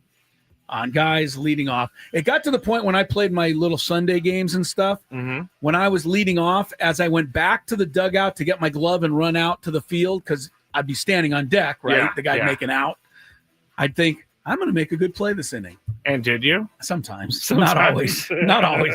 It doesn't always happen. Please don't get me wrong, but it did happen on that one. All right, Sheets struck out in the 4th inning on that down and in curveball. It's tough. Jeez, we talked to Tony about it. I'm like, as a viewer, as a fan, you're like, here comes the down and in curveball. But it doesn't matter. It's such a good pitch that you can't hit it, and you think it's a strike. So they swing, and you're angry, but you have no right to be. You have no right because none to of be. us would hit that pitch. And yeah, I really wish I could go and try to hit some of these pitches. No, Just you don't. no. So you got an idea of how difficult it is? That's all. I mean, I'm not saying that I would be a great hitter. I don't think, and I'm not being mean to you, I don't think you'd get your bat off the shoulder against a lot of these fastballs if they were zipping in there at there. If I knew a fastball was coming, I could probably make contact with a fastball. If I knew it was coming, though, that's the thing. These guys don't know that it's coming. I don't think you could make contact with a fastball. With a 95-mile-an-hour fastball? No. I think it would at least take you a while. Like, you wouldn't step in and start. start. How many swings do I get? That's hard to say, but 15 swings. Well, yeah. I mean, if you stay up there forever, okay. But Just gonna throw the bat out there at some point. I don't think it'd be that easy. Although Woodsy did claim that he could 100-mile-an-hour fastball, so much so that we actually put it up to a challenge. Yeah, we did. Where Woodsy was going to go to the cage at 100 miles an hour and see if he could hit the ball, and then COVID happened. Mm-hmm. Maybe we should revisit that. Only this time with you. That's fine with me. Trying to hit 100 miles an hour. I would love to. Johnny on the chat says, Scrape, you can't even make contact at slow pitch softball. It's really Johnny, funny. That's mean. It's really funny when people who've never seen me play softball say stuff like that. Johnny's seen you. He's a softball guy. And I He's out made there. contact. I didn't strike out like Chris. Johnny's a good dude. He's out Not there. anymore. Yeah, you don't like him now. Nope. The key played in the entire game last night, believe it or not, was a ground ball to first base. Happened in the bottom of the 4th inning. Waldron did not get over there in time. Not only was the runner safe, but Waldron then hesitated after he caught the ball, and Stott snuck in behind him and scored from second base on a ground ball. I think he had a little bit of a brain. It was a brain cramp. Yes. Yeah. It was both a bad play by Waldron and a good play by Stott. And then to add insult to injury, Marsh, with his greasy hair, then stole second base when he should have been out and slid around Jake's tag. Yeah. Again, that's a great play, but also not a great play. Jake's got to make the tag. Yep. The ball's there. You got to get the guy. Good play by Marsh. And then after that, a wild pitch puts the guy on third. After that, Trey Turner hits a 1 mile an hour chopper up the line that turns into an RBI. Yeah, that's annoying too. So they got those 2 runs. They shouldn't have got any. And it's all because you didn't cover first base. I hate to say it, but when you're struggling like the Padres are, you have to play pretty much mistake-free right now, and they did not. And we've said that all year. Rise makes a great diving double play to end that inning, though. Yes. Bryce Harper scorched that ball. He did. And Rise has been pretty good over there. He's not Keith Hernandez or a Gold Glove, but he's pretty good at first base. Don't tell that to other people. I'll tell them. I'll show them as many examples as I have. I got a few more things. Just let me give you the highlights. Manny's 1,994th hit was a wall ball single. I tried to be mad that he didn't run hard out of the box, but it really did look like a home run. And had he run out of the box, he still might not have made second. The guy made a perfect play on that one. But later in the game, he ran out. So I wasn't critical of that. Okay. And when Sheets struck out to end that inning in the 6th inning with 2 on, I wrote in my scorecard, last chance, game over. And that was the 6th inning, and I did not write anything else the rest of the Last chance, game over. Pretty much, yeah. Good scorecard. All right, more Gwynn and Chris. I believe it's Chris versus the fans. You can go to Las Vegas, but got to call in to have a chance.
It's high noon.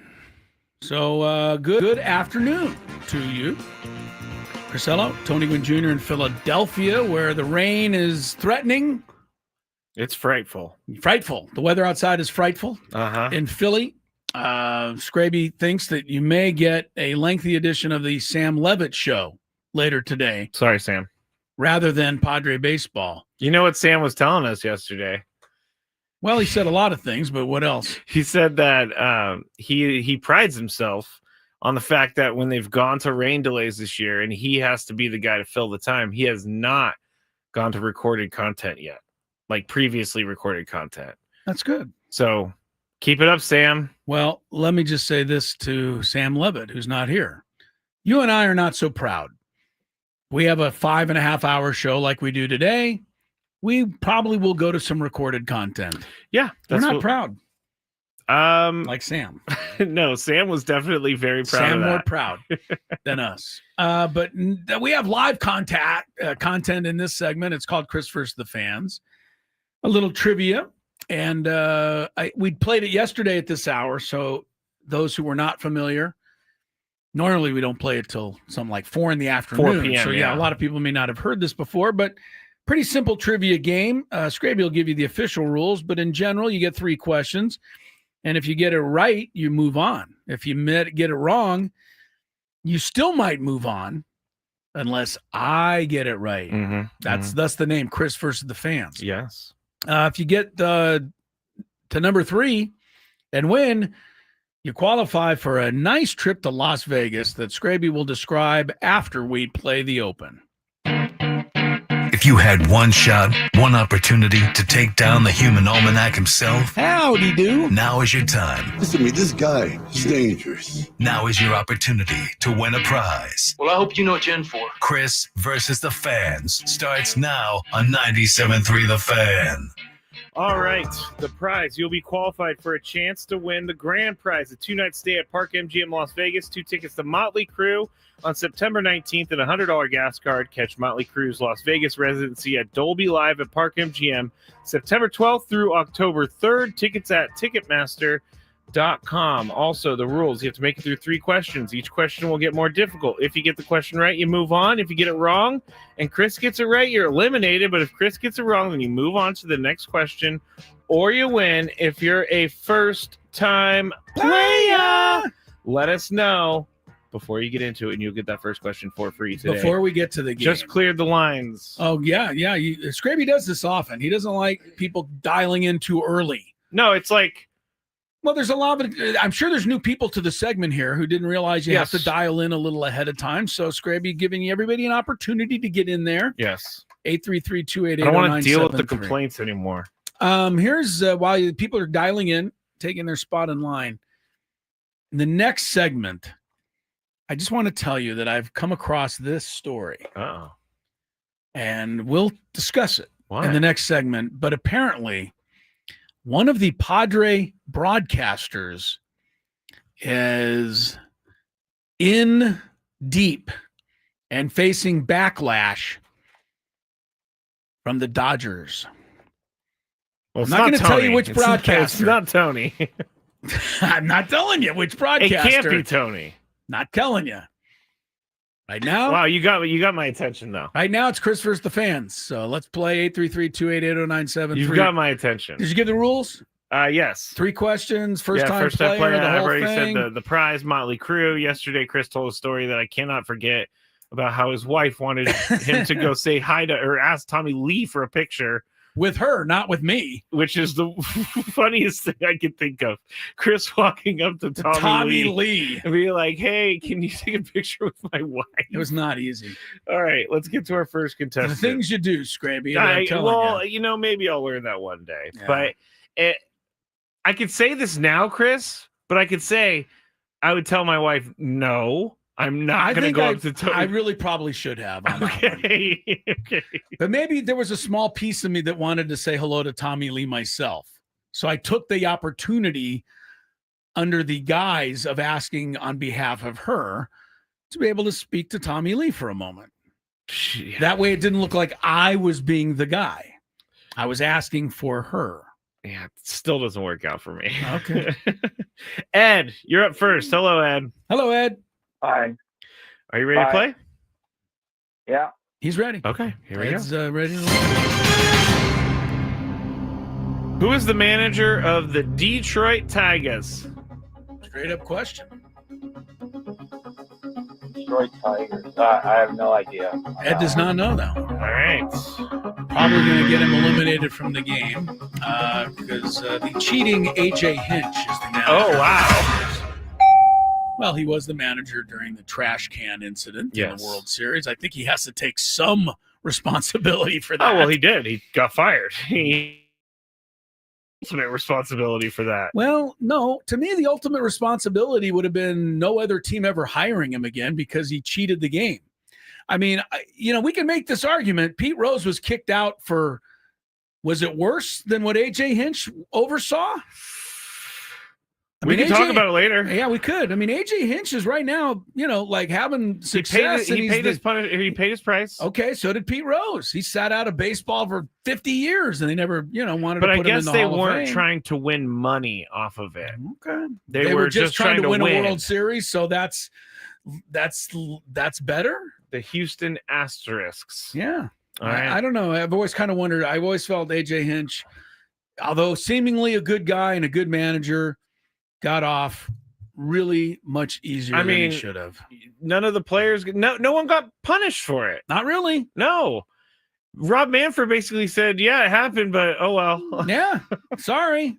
Keep moving, everybody. Yeah. Nothing to see here. Nothing to see here. I know that we just had a major cheating scandal, but nothing to see here. Yeah, we cheated and won the World Series, but it doesn't matter. We fired a general manager somewhere in there. You took the fall for that one. All right, let's go to our next let's contestant. move on. We're going to go to Davis in San Diego. Hello, Davis. Hi, Davis. Hey. Hey, how are you? Ready to play, Davis? I'm a first-time player. Hey, that's right. You tell him, Davis. You tell him. Here we go. Question number 2. It's right to question 2. Ooh, what team did Matt Waldron face in his final start of last season? What? Come on. Who's going to know this? Lots of people. Why? I knew it. I had to confirm it, but I knew it. I don't know. You want to guess or just leave it for me, Davis? You sometimes it's good strategy not to guess. Phillies? He went with the Phillies, okay. Stay there, Davis. Well, I have about a 24-1 chance then Yes, on you the do. rest of the teams in baseball. I don't know. I thought you would remember this. Maybe I should, but I don't. So I'll just guess, and I honestly hope I'm wrong because I don't want Davis to be eliminated on a complete guess. I'll just say Dodgers. When you said the D, I was like, no. Oh, I'm wrong. Good. It was the Diamondbacks. Okay. He You're got- still alive, Davis. You move on to the finale. Now, why does that matter? Well, he just got crushed, and then they ended up putting him on the IL. Okay. He got crushed by I don't remember that. Anyway, Davis, good for you. You move on to the final question. Yeah, here we go, Davis. Question number 3. Which stadium hosted the 2023 MLB All-Star Game? 2023. Again, Did we already, you're just did we already ask this question? no, you're just asking stuff out of left field, though. Like what? Who cared about this All-Star game? It was an All-Star game. Yeah, I'm sure it was. Where was the game, Davis? If I'll give you could- city or team. Doesn't matter. Was that the Rangers? Says the Rangers Rangers. hosted that game. That was last year. Stay there, though. So the Rangers were last year. You're Yeah. not even asking who hosted last year's All-Star game. You're 2 asking years who ago. hosted 2 years ago's All-Star game. Should be pretty easy. Why only- should that be easy? Only happened 2 years ago. Here's the funny thing, Davis and Mr. Scraby. I can tell you that the 1970 All-Star game was played at Riverfront Stadium in Cincinnati. Why do you know that? That was 55 years ago. Oh my gosh, that's crazy. Because the game, I think it opened the stadium. Okay. Cincinnati. I can tell you that in 1978 and in 1993, they played in San Diego.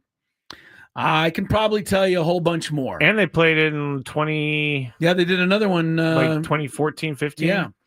So I can probably tell you a whole bunch of locations. I couldn't have a clue where the All-Star game was Really? 2 seasons ago. Are you going to Give a guess? Of course, I'm going to give a guess. How about Miami? Miami? When was the last time the Marlins hosted I don't it? know where the game was. Oh, wow. Davis is the winner. Davis, you're the winner. Hang on there, buddy. Stay there, Davis. Good job. Well, not good job. You didn't do anything. I lost it for you this way, but that's how the game goes sometimes. Those new to the game. Oh, yeah. Where was it? Seattle. Okay. I thought you would remember that. But why?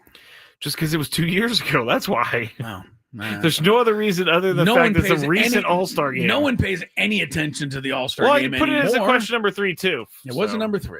All right, Davis stays on the line. He could end up going to Las Vegas without even getting a question right. I actually got to make sure that Davis is sounded like a age. younger player there, but still a victory. And I think you should let can he qualify for his parents or no? Would you put the kibosh on that? No. He can qualify for his parents. We just got to do a little question. Have a little talking. We're having a little okay. A little talky talk. Davis, hang in there. You guys all hang in there. When we come back, the Padre broadcaster facing backlash. What is this? From the Los Angeles Dodgers. Not kidding. It's right here in black and white on my screen. Oh, man. We're Gwynn and Chris ahead. 5,000.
take care of here. Number one, Davis was not old enough, but Scraby qualified Davis's mom. Yes, I did. So if you're out there, Davis's mom, Yes. you have a chance to go to Las Vegas. Yes.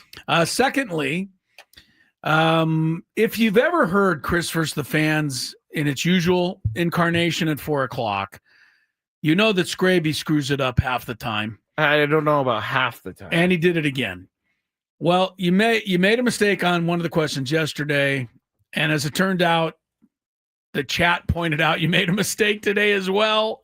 Scraby asked who Matt Waldron made his last start against last season. Scraby said the answer was Arizona. Problem, Matt Waldron did not start that game. He came in relief. He lasted longer than the starter. His last start was actually against Minnesota. That would have been the correct answer.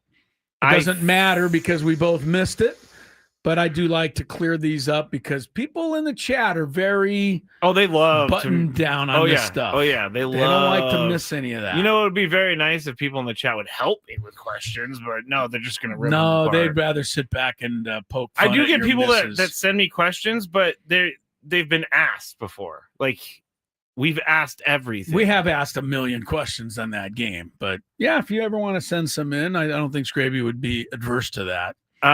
Yeah, just sending good ones. I don't need I don't need who did Fernando hit 3 home runs against. We've already done that one. Okay. Don't use that one. I'm just frustrated because it seems like every time I do this game now, I get it wrong. All right, let's switch the subject before you get too down on yourself here and crawl too deep into the rabbit hole.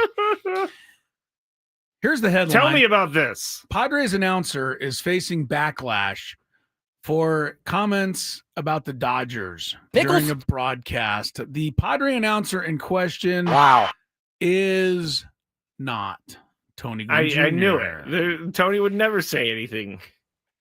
Who is it? Well, who do you think it is? Mud. I'm going to put you on the spot. It's got to be Mud. The Mud's Dodgers, the most freewheeling guy on that. Mud's the most freewheeling guy. Anyway, the story starts off, et cetera, et cetera. Teams have been rivals. Tensions boiled over in June. Fernando was hit. Mike Schilt, Dave Roberts were ejected. Shohei was plunked, et cetera, et cetera. Suarez suspension. But the comments that the broadcaster said actually took place on Sunday when the Padres were not playing the Dodgers. They're playing the Reds. Said the broadcaster. Oh, no, I think I know it happened. Said the broadcaster, let's call it the way it is. Manny Machado is a better third baseman than Max Muncy, all right? Yeah.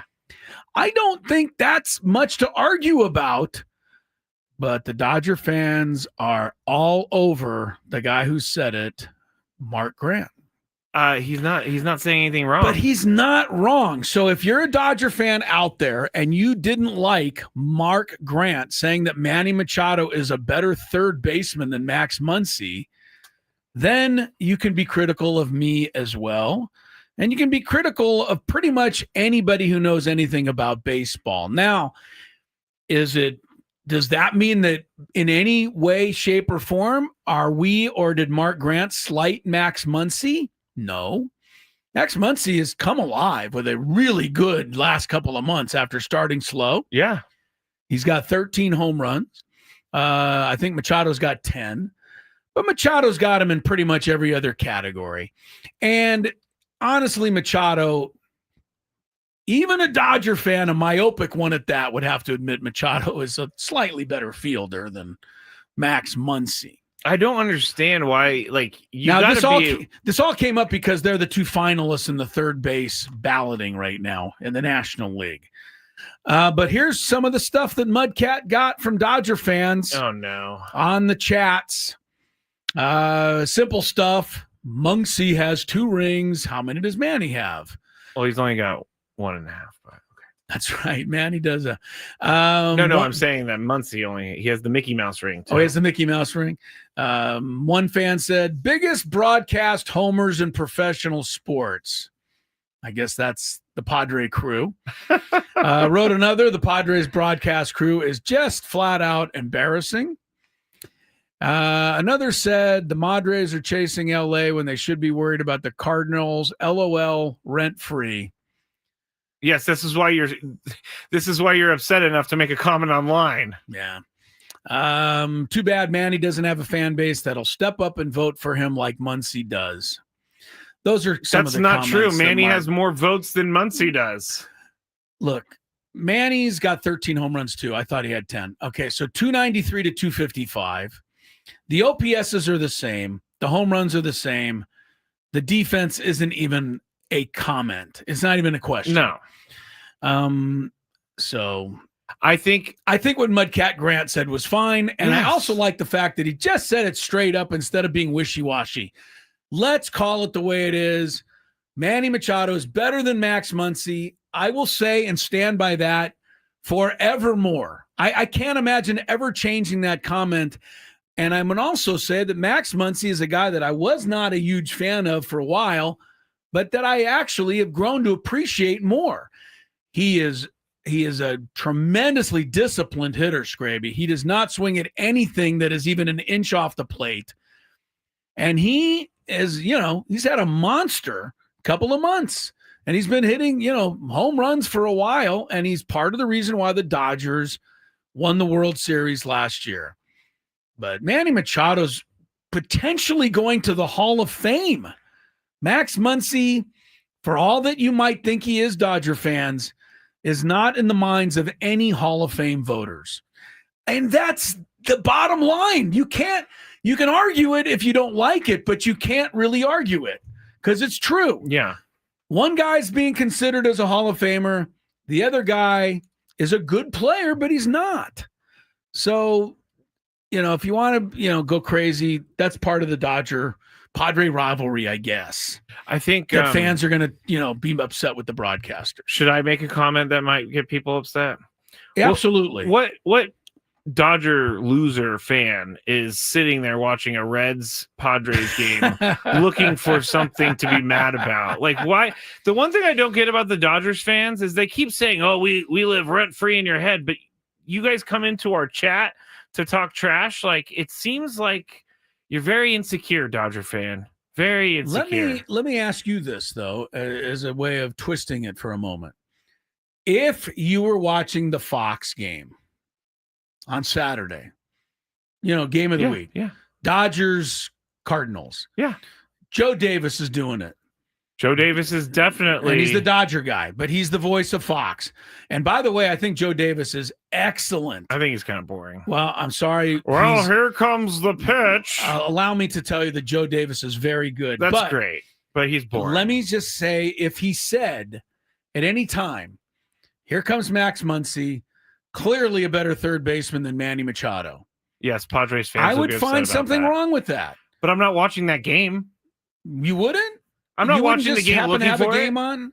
Well, who said they were watching the game looking for something? Maybe they're just watching the game and they heard it be said. You know what I would do, Chris?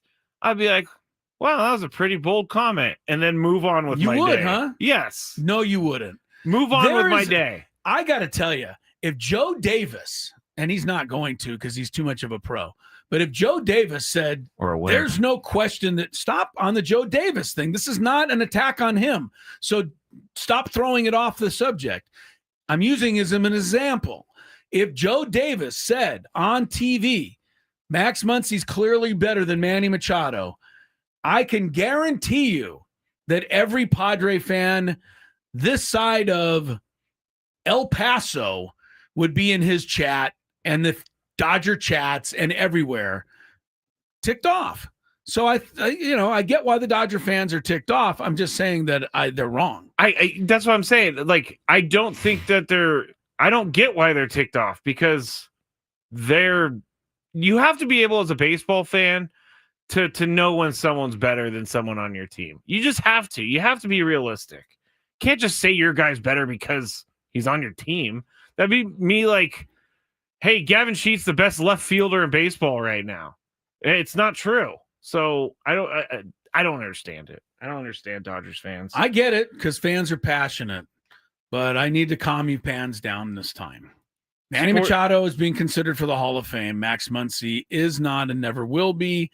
And that's not a knock on Max Muncy. He's a really good player, but he's not in the elite class of Manny Machado. Gabriel has a great point on the chat. Gabriel says their own fans were talking mess about him a few months ago, and they were saying DFA Muncy. That's right.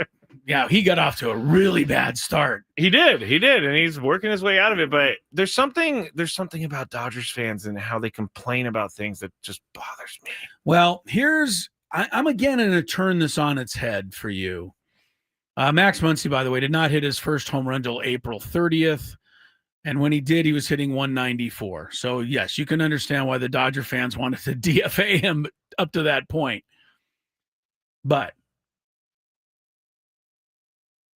yeah, saying that the Dodger fans are annoying because they win and they stand behind that as a way of puffing out their, proverbial chest and being holier than thou. I remind you that there are such things as 49er fans. Oh, gosh. And they do the same thing. And it's not even an argument. We've never done anything and it's like why that. I can't stand the 49ers and why I can't stand you when you're rooting for them. So you calling out the Dodger fans is calling a spade. That's not true. That's not true at all. He pen dropped? Pen that drop. What just happened? That was a pen drop. I don't think it's I true. don't have a microphone. I'm here.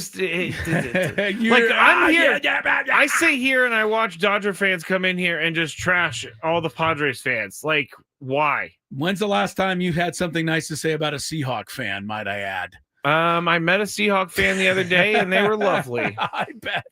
And I said, I'm sorry about your team. And they said, I know. I wish I was a 49er fan. Okay. Okay. There's where I got it. More Gwynn and Chris. I think we have a big five coming up next. We do. Scrape you now. Keep arguing off air.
Five.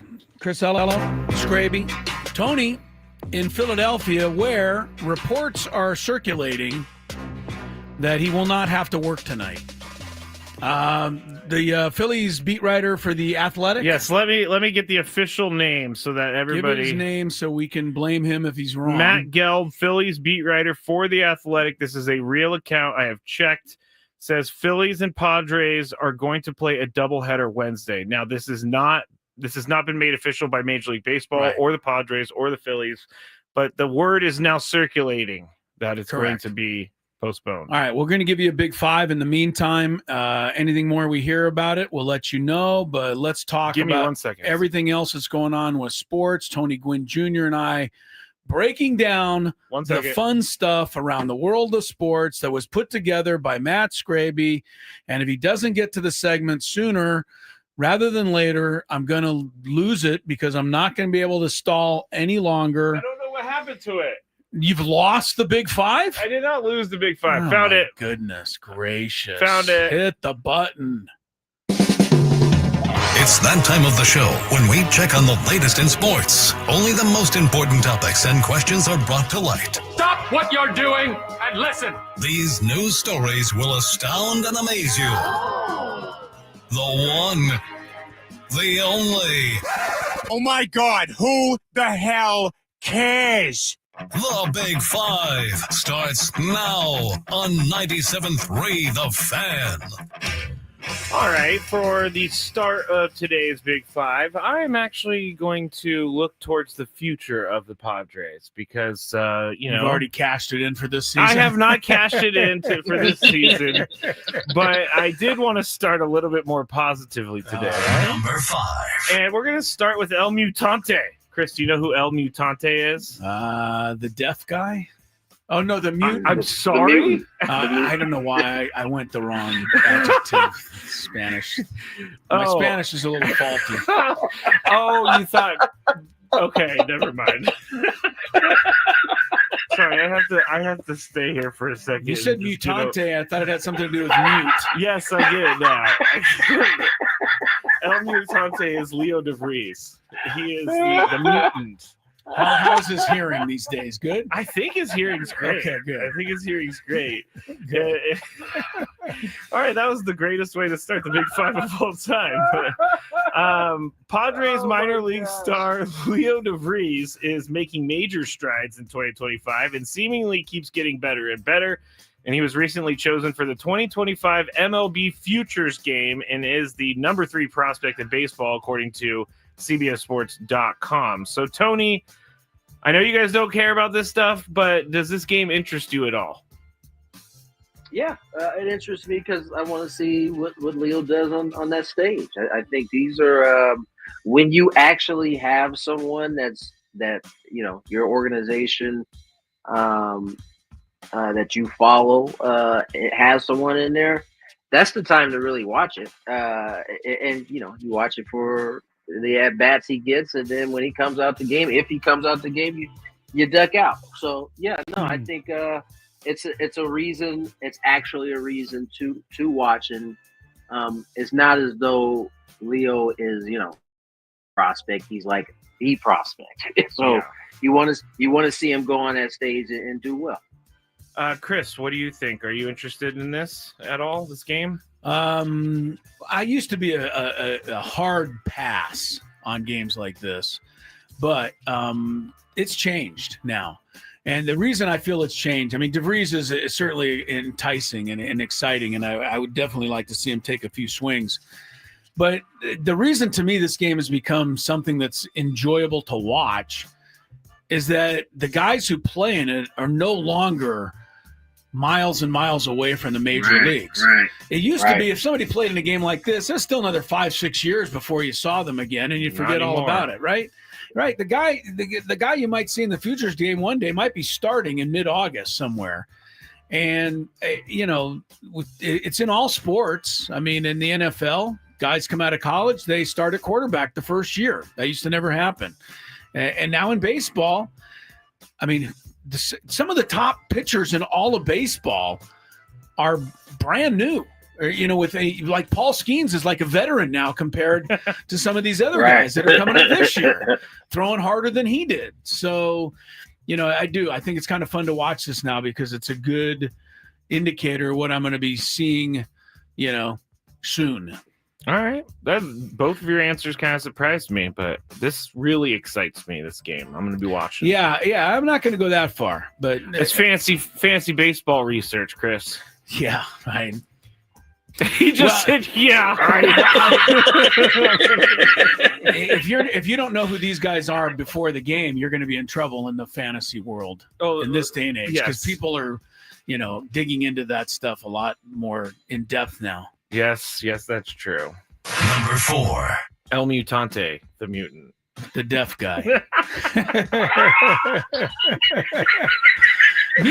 Mute, M-U-T-E. Yes, I understand where you thought it was coming from. All right. I don't think we've got Tony this good in a while. This is good stuff. That is amazing. Luis Severino, pitcher for the A's, had some pretty critical comments about the A's over the weekend. This is a guy who did sign in free agency, he chose the A's. Yes. But here's what he said to the media over the weekend about playing at Sutter Health Park, which is a minor league stadium that the A's play in right now in Sacramento. Quote, "If you ask me how I feel pitching at home, I'm not going to lie to you because at the end, you guys are going to figure out if it's a lie or not. My job is here to pitch, and every time you ask me a question, be honest with you guys. I was not trying to hurt anyone's feelings by saying that, but I'm not the only one who feels the same way." He said, "It feels like a spring training game when he pitches at home." And he pointed out the ballpark's lack of air conditioning, small crowds, and how its clubhouse is in left field as being problems. He also says during when his team's hitting and he's pitching, he goes into the clubhouse usually and watches the game on TV and the air conditioning, but he can't do that because there's no air conditioning and he has to go all the way to left field if he wants to do that. So he's really not happy with this whole thing. Chris, is he wrong for saying this? In this case, he's totally wrong. And the reason is because he could have done the same research that we all did. I'm not even a Major League Baseball player, but I knew that the guys who played in Oakland were going to have to walk out to the clubhouse in left field. Yeah. Number one. Number two, even though the ballpark is minor league, I'm pretty sure the check that he gets every month from the A's is major league. Yeah, that is. That's still real money that he signed up for. So I have no patience for his complaining at this point. I do want to point out that. Yeah, can I say that he signed a 3-year, $67 million deal? I mean, he's getting $23 million a year. I'll tell you what, buy some air conditioning. Build a clubhouse. I mean, pay someone to fan you down. Yeah, right. Use one of Tony's minions who fan him all the day and give him grapes all the time. Yes. Have them come Palm in. fronds. Are you calling Are you calling my children minions? No, not your children. No, those people you hire that come in. Yes. Oh, yeah, those people. Yeah, and palm frond you. No, I mean, the money's major league, and he knew what he was getting here. He should have known what he was getting into. I do want to point out that last night was the series we've all waited for all season, the matchup between the A's and the Rays. Oh, minor league stadium central. Minor league last night in Tampa. So, yeah, there you go. I don't have any. I don't feel At least the bad for him. Rays were forced into their situation by a hurricane. Okay. Tony, is he wrong, Luis Severino, for saying this? I mean, I think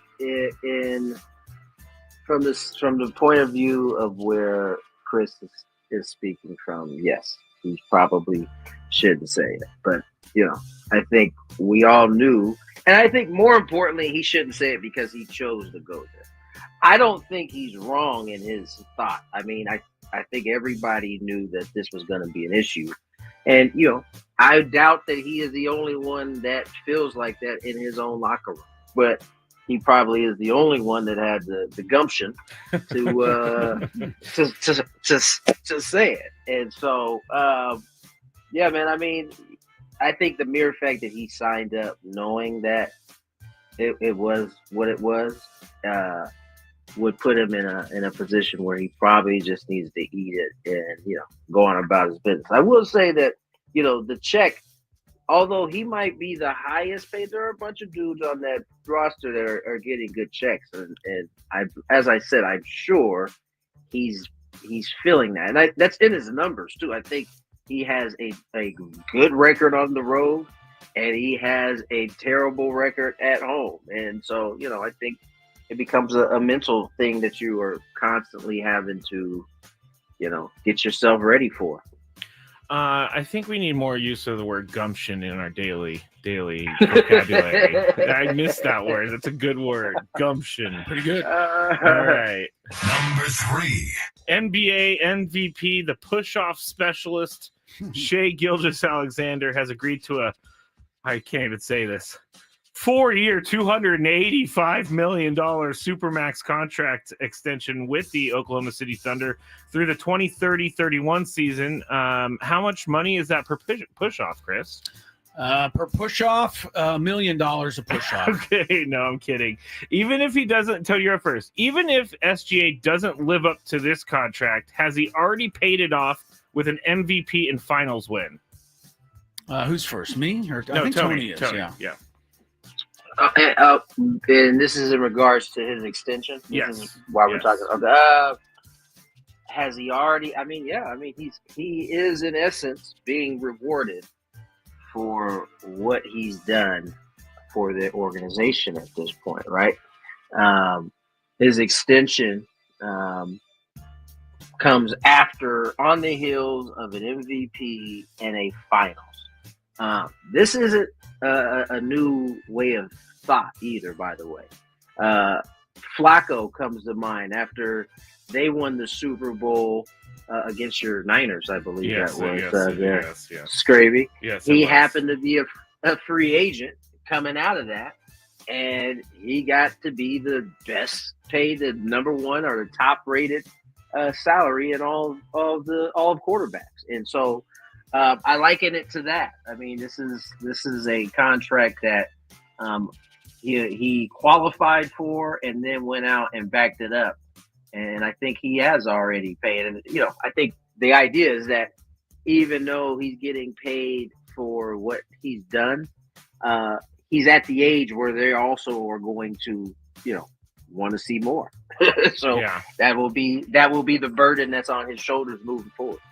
Chris, has he already paid it off with an MVP and finals win, SGA? I think in the world of real estate and restaurants and things, they always say location, location, location. I think in the word of athletes like this, the big word is timing. And he hit it right on the right time. I mean, if you're going to be a free agent at the end of the year, it's nice to win the championship and MVP on your way out. Not bad bargaining tools right there. This was pretty much a no-brainer. I believe he's also the highest paid athlete now in any of the 4 major sports in terms of per year salaries at $71 million per year. I don't think anyone's above that. So yeah, he's doing okay. But I think what you're kind of asking though is if like he all of a sudden didn't do anything for the next 4 years. Yeah, is it already good? Did the Thunder still get what they needed? Yeah. I would say at the moment they would say yes, but if in a year he's not producing, they're going to say no. I knew yes. That's the answer. Yeah, that very well could be true. Yeah, fans are going to be like, "What has he ever done for us?" Yeah, that would be the kind of thing. Might be true. Yeah. Number 2. Arriving, this is kind of a messed up story, but arriving fresh off an 18-hour flight after she hoisted the Eurobasket trophy, Julie Van Loo expected to rejoin her Golden State Valkyries team and continue on with her WNBA season. But when she landed in San Francisco, J. Lou was greeted by an unexpected roster cut. The Valkyries' official channels had announced her waiver. The Post read, roster update, the Golden State Valkyries have waived guard Julie Van Loo. Thank you, Julie. Thank you, though. They did thank her. This all happened while she was on the flight back from Europe. In a simple, heart-wrenching message, Van Loo wrote, quote, literally just touched down in the Bay. I need some time to process all of this, man, and put my feelings into words. I can't right now. She put multiple broken heart emojis on here. All right. So I think we all agree that I think we all agree no athlete should find out they were cut from their team on social media. But Chris, how dirty did the Valkyries do her, if they did her dirty at all? I don't know if I like this question. I don't understand. Okay, well, let's get past your lingo. Did she went and played in Europe for something? There was a Eurobasket championship, and some players went over there, and the team knew about this. She was one of the ones chosen to play. Yeah, and team knew about this. They knew she was going to be back at a certain point. When she came back, this was waiting on the for flight. her. She was cut. They did her a little dirty. I mean, let's be honest. They could have waited till she landed. Or not had her fly all the way halfway across the world. Whatever. They could have waited till she landed. Or, yes, got a message to her there and said, we're going to go in a different direction. I mean, it's certainly never easy to cut any player. So it's always going to feel a little bit harsh. I mean, this is pro sports. They pick who they want, and if they don't need you, they move on. So that part is, she's no different than anyone. But, yeah, I mean, come on. Have a bit of a understanding, read the room, as they say, let her land and, let her have 5 hours to, get her feet back on the ground and then send the text out, which isn't any nicer, but it's nicer than what she went through. She even put up a picture of her flying over San Francisco and then circled the stadium, how excited she was. It was really messed up. I will say this though, the Valkyries, they struck me as a team that was pretty hardcore right at the beginning. I remember they signed a couple of high-profile college kids after the draft, and they cut them. And they cut them, and it was right on social media that minute. They couldn't wait to announce it. So maybe this is just their way of doing things. Stop being so excited to fire people. Yeah. Tony, did the Valkyries do her dirty? I don't know. Listen, I think she's flying. I don't know. We don't know the exact circumstances, right? If she's on a flight from where she was coming from. I think it was Greece. So I'm sure. A long flight. 18 hours. I'm sure from Greece to California is not the shortest flight, or it was easy to get in contact with. And these teams have deadlines, and when you have to do these things. That's and true. So I would like to believe that they at least reached out to her and couldn't get a hold of her before that went down. They didn't just immediately go, "Hey, yeah, just throw it on social media and let her find out that way." I would like to hope that wasn't the case. So I don't know. Did they do her dirty? If they didn't shoot her a call or try to get in contact with her beforehand, then they did her dirty. Isn't this the way that relationships go now in general? I'm not talking about team sports relationships. No. I think we still hold on to some sort of owing that person a conversation. I think you do, but how many relationships, I'm talking about personal ones, I know, have broken up just on somebody sending a text or ghosting altogether? Well, that case, I mean, I've been ghosted a million times in my life. Yeah, right. So I was going to say you should understand this. I do understand it. And I think this is why I'm so upset about this, is because it's not cool. I like how they say in the post, "Thank you, Julie." Like, yeah, just that part was good. Spare me, okay? Spare me. Number one. It's the same thing as when a GM says, we're moving on from this coach. He did a great job. We wish him the best. No, you don't. You don't. You don't wish him the best. Red Sox Wheeler'd Abreu hit a grand slam and an inside the park solo home run for the Red Sox last night in a 13-6 victory over the Reds. Abreu finished the night 2 for 5 with 5 RBIs, and according to ESPN research, he became the first player to hit an inside the park home run and have another homer be a grand slam in the same game since Roger Maris pulled it off in 1958. So, Tony, who did you say did that? Wheeler, the one in 58, or the guy who did it last night? Last night. Wheeler'd Abreu. Red Sox game. Yeah, Red Sox outfielder. Yeah. Tony, is this just whatever, or is this pretty cool? It's pretty. I mean, it's definitely not whatever. It's pretty cool. I don't know. Like, it's one of these arbitrary things that we're talking about. You know what I'm saying? That kind of went over this yesterday with Chris, and I can't remember what the statistic was we were talking about yesterday. But Steer having 3 home run game and David Ortiz not having one. Right. These are definitely things that don't happen very often and are tough to pull off. But I don't know that it's a significant thing, but certainly it's something that for Abreu himself, he'll certainly cherish it. At the end of the day, that's why these things are special a lot of times. Chris, what do you think? No big deal or a big deal? For nerds like me, it's a deal. I like stuff like this. And the fact that it hadn't happened since 1958 is pretty amazing. But the thing is it's not something he was trying to do. So that part of it is like, he didn't go into the game going, it's been 60 years since somebody's done this. I'm going to try to do it today. Furthermore, when Tony Gwynn Jr. had one of his 2 inside the park home runs, right? Like, had somebody told you, tapped you on the shoulder, Tony, nobody's ever also hit a grand slam. You might have tried extra hard to do it, but this is so arbitrary. I mean, you can't even plan for the grand slam. The bases have to be loaded when you come up. Do you know the inside the park home run hit off of a weird triangle in center field and then bounced all the way into left field? Yeah, no, it's interesting, and baseball gives us some of these, but it's not any kind of real achievement, I don't think. Speak for yourself. All right. I don't know why I had to take a shot there, Chris, to end it, but I did, so we're going to move forward. I think we should mute the conversation. Yes, El Mutante! We'll talk more, maybe, about El Mutante when we get back here on 97.3 The Fan. Every group chat has that sports convo. We just do it on the air. Catch the sports thread every day at 11:45, where I break down the top 5 stories in sports. No filters, just real talk, only on the Breakfast of Brennan show.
Oh, you idiot.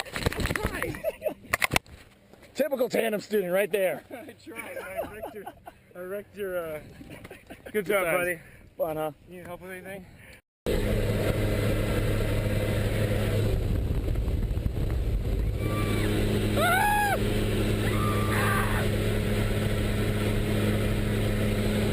Okay, I'm nervous.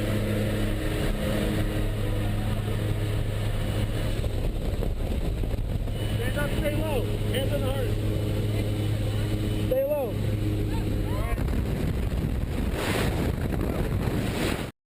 In Philadelphia, where I'm not, but I can tell you without too much reservation that the weather is horrible.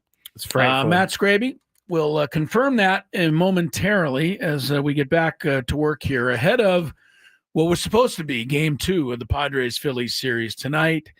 That is no longer going to take place. As we mentioned a half an hour ago, reports were circulating that the game was going to be rained out, and it has been officially rained out tonight. The two teams will play a doubleheader tomorrow. And before we go any further, Matt Scraby will give you the details of all of that because he loves this weather stuff. I do love the weather stuff. I know you do. You and my wife. My wife, can I just throw this in as a way of getting it off my shoulders? Yes, of course. She likes weather too much. Like, I get it if you live in Minnesota. Yeah. I get it if you live in Houston, where it can be, 120 humidity 1 minute and a hurricane the next. Yeah. You need to know the weather. I get it. Minnesota, Wyoming, Colorado, where she grew up. I get it. But she now lives in San Diego. And we just don't have weather here except for once in a blue moon. And my wife overreacts to the weather report. Is this about the hurricane a couple years ago that you were very upset with? I was mad at that one, yes. When they said it was a hurricane and it didn't really end up happening. Not only that, I had to bring in all of the patio equipment. I had to batten down the garage. I had friends that got early flights out of San Diego. Yeah, that was terrible. But no, my wife cares about the weather too much for my liking. I guess here in San Diego, to me, it's like... I nod my head. I move on with the day. It's going to be 72 or 68. So what? Anyway, that's neither here nor there. You like the weather also. Well, I like the weather because, we don't get weather. That's why I like to watch the weather. But yeah, if you go to Bob Scanlon's Twitter, he has video of the Padres clubhouse and dugout flooding. And there's also video of...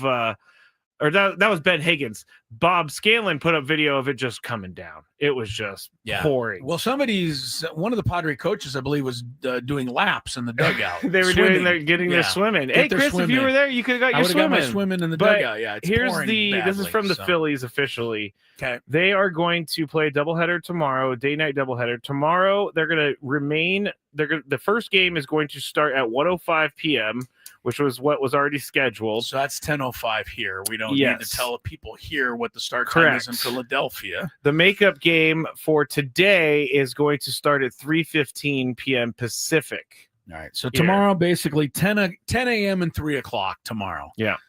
Basically. The two games tomorrow. Yeah. So there you have that. And I imagine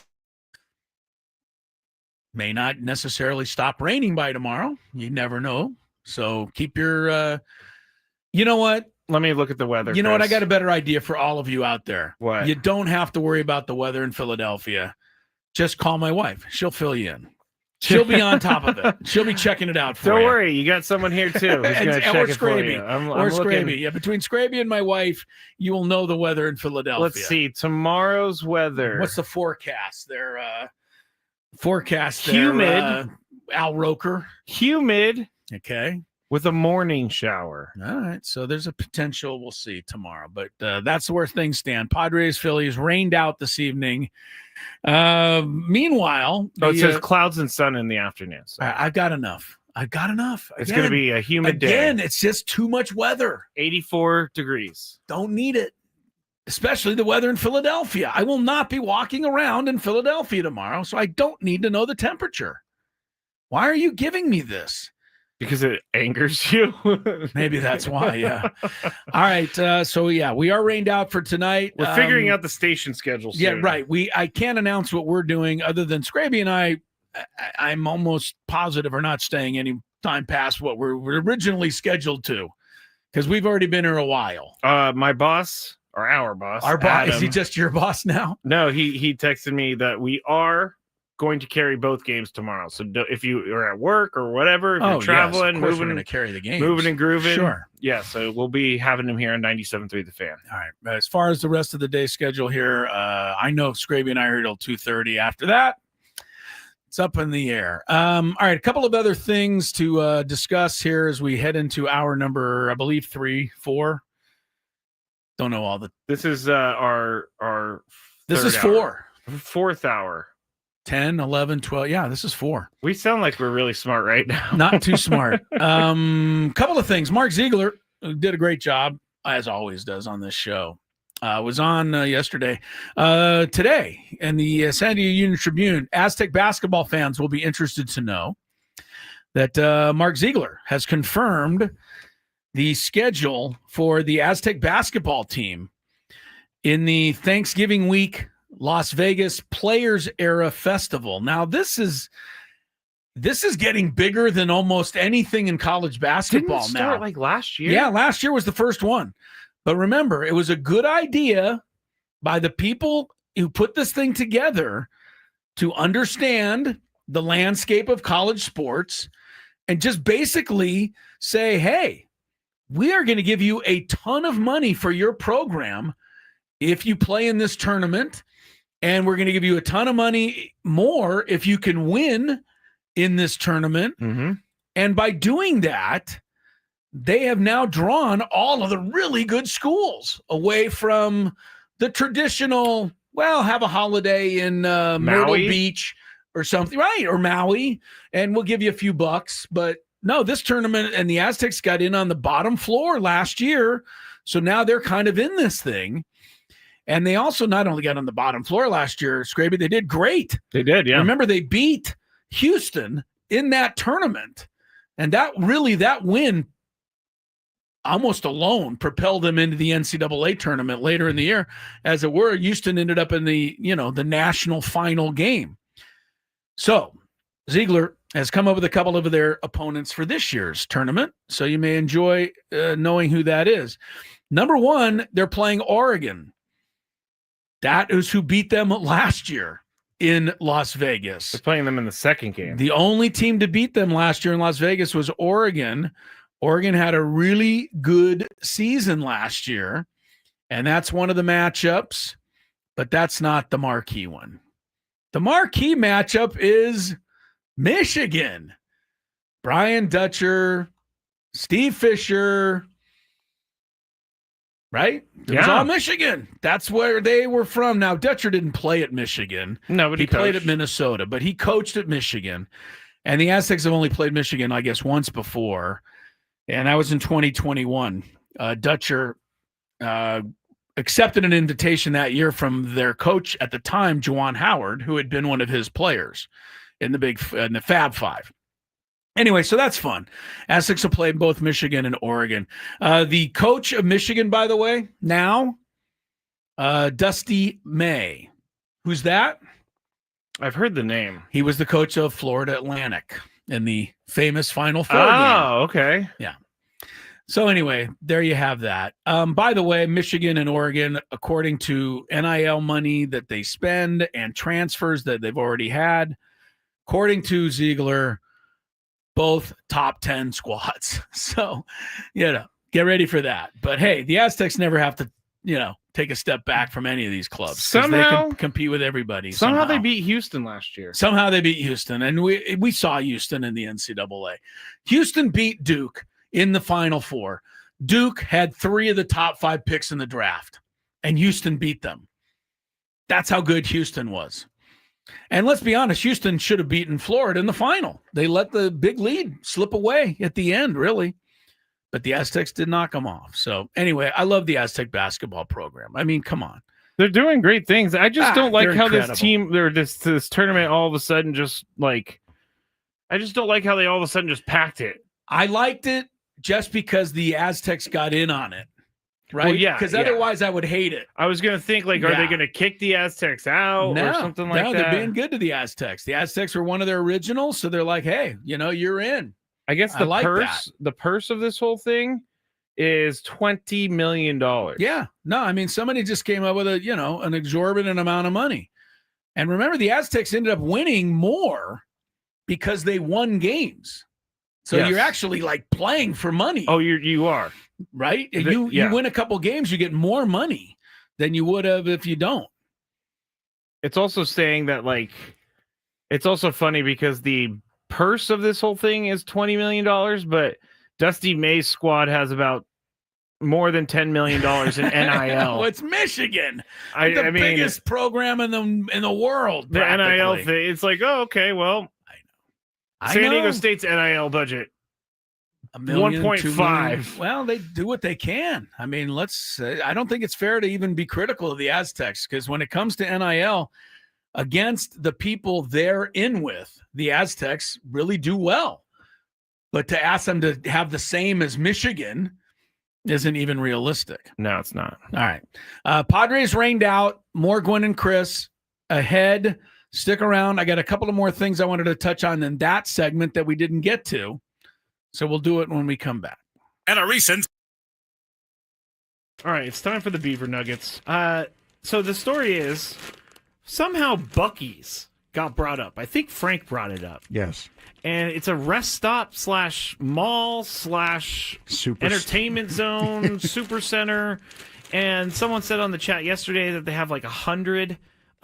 They went to one with like 100 gas pumps, which is a lot, I guess.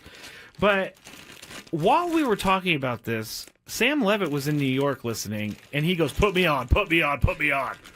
And so we put him on, and he's talking about how much he loves Buc-ee's. And so we got into the conversation, and it ended up being about the Beaver Nuggets. And so I had to order them because I find the name Beaver Nuggets very gross. I find it gross. But we're going to go with this. It's kind of like a Cheeto / a corn pop. It's like a cheese doodle. A cheese doodle. And we're going to eat them right now. I don't think these are bad, but here we go.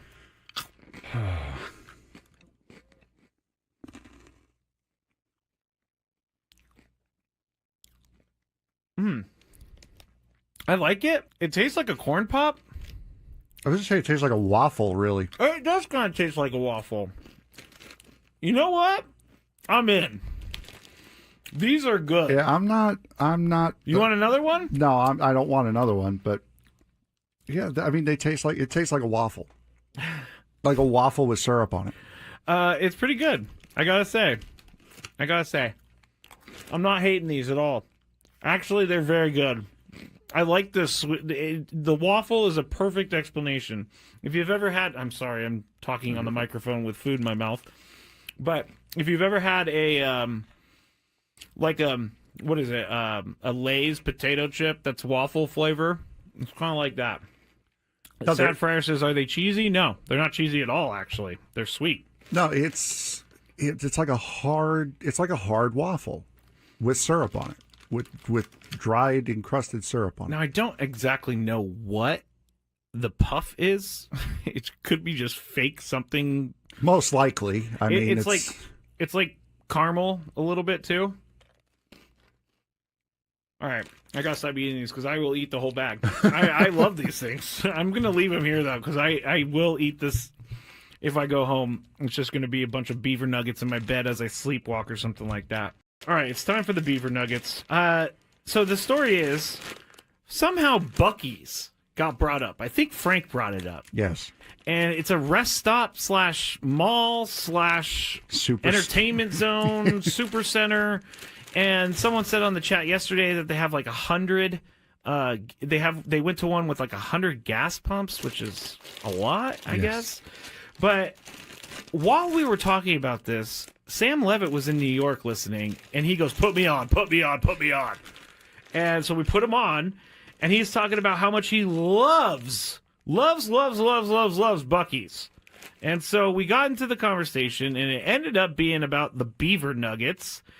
And so I had to order them because I find the name Beaver Nuggets very gross. I find it gross. But we're going to go with this. It's kind of like a Cheeto / a corn pop. It's like a cheese doodle. A cheese doodle. And we're going to eat them right now. I don't think these are bad, but here we go.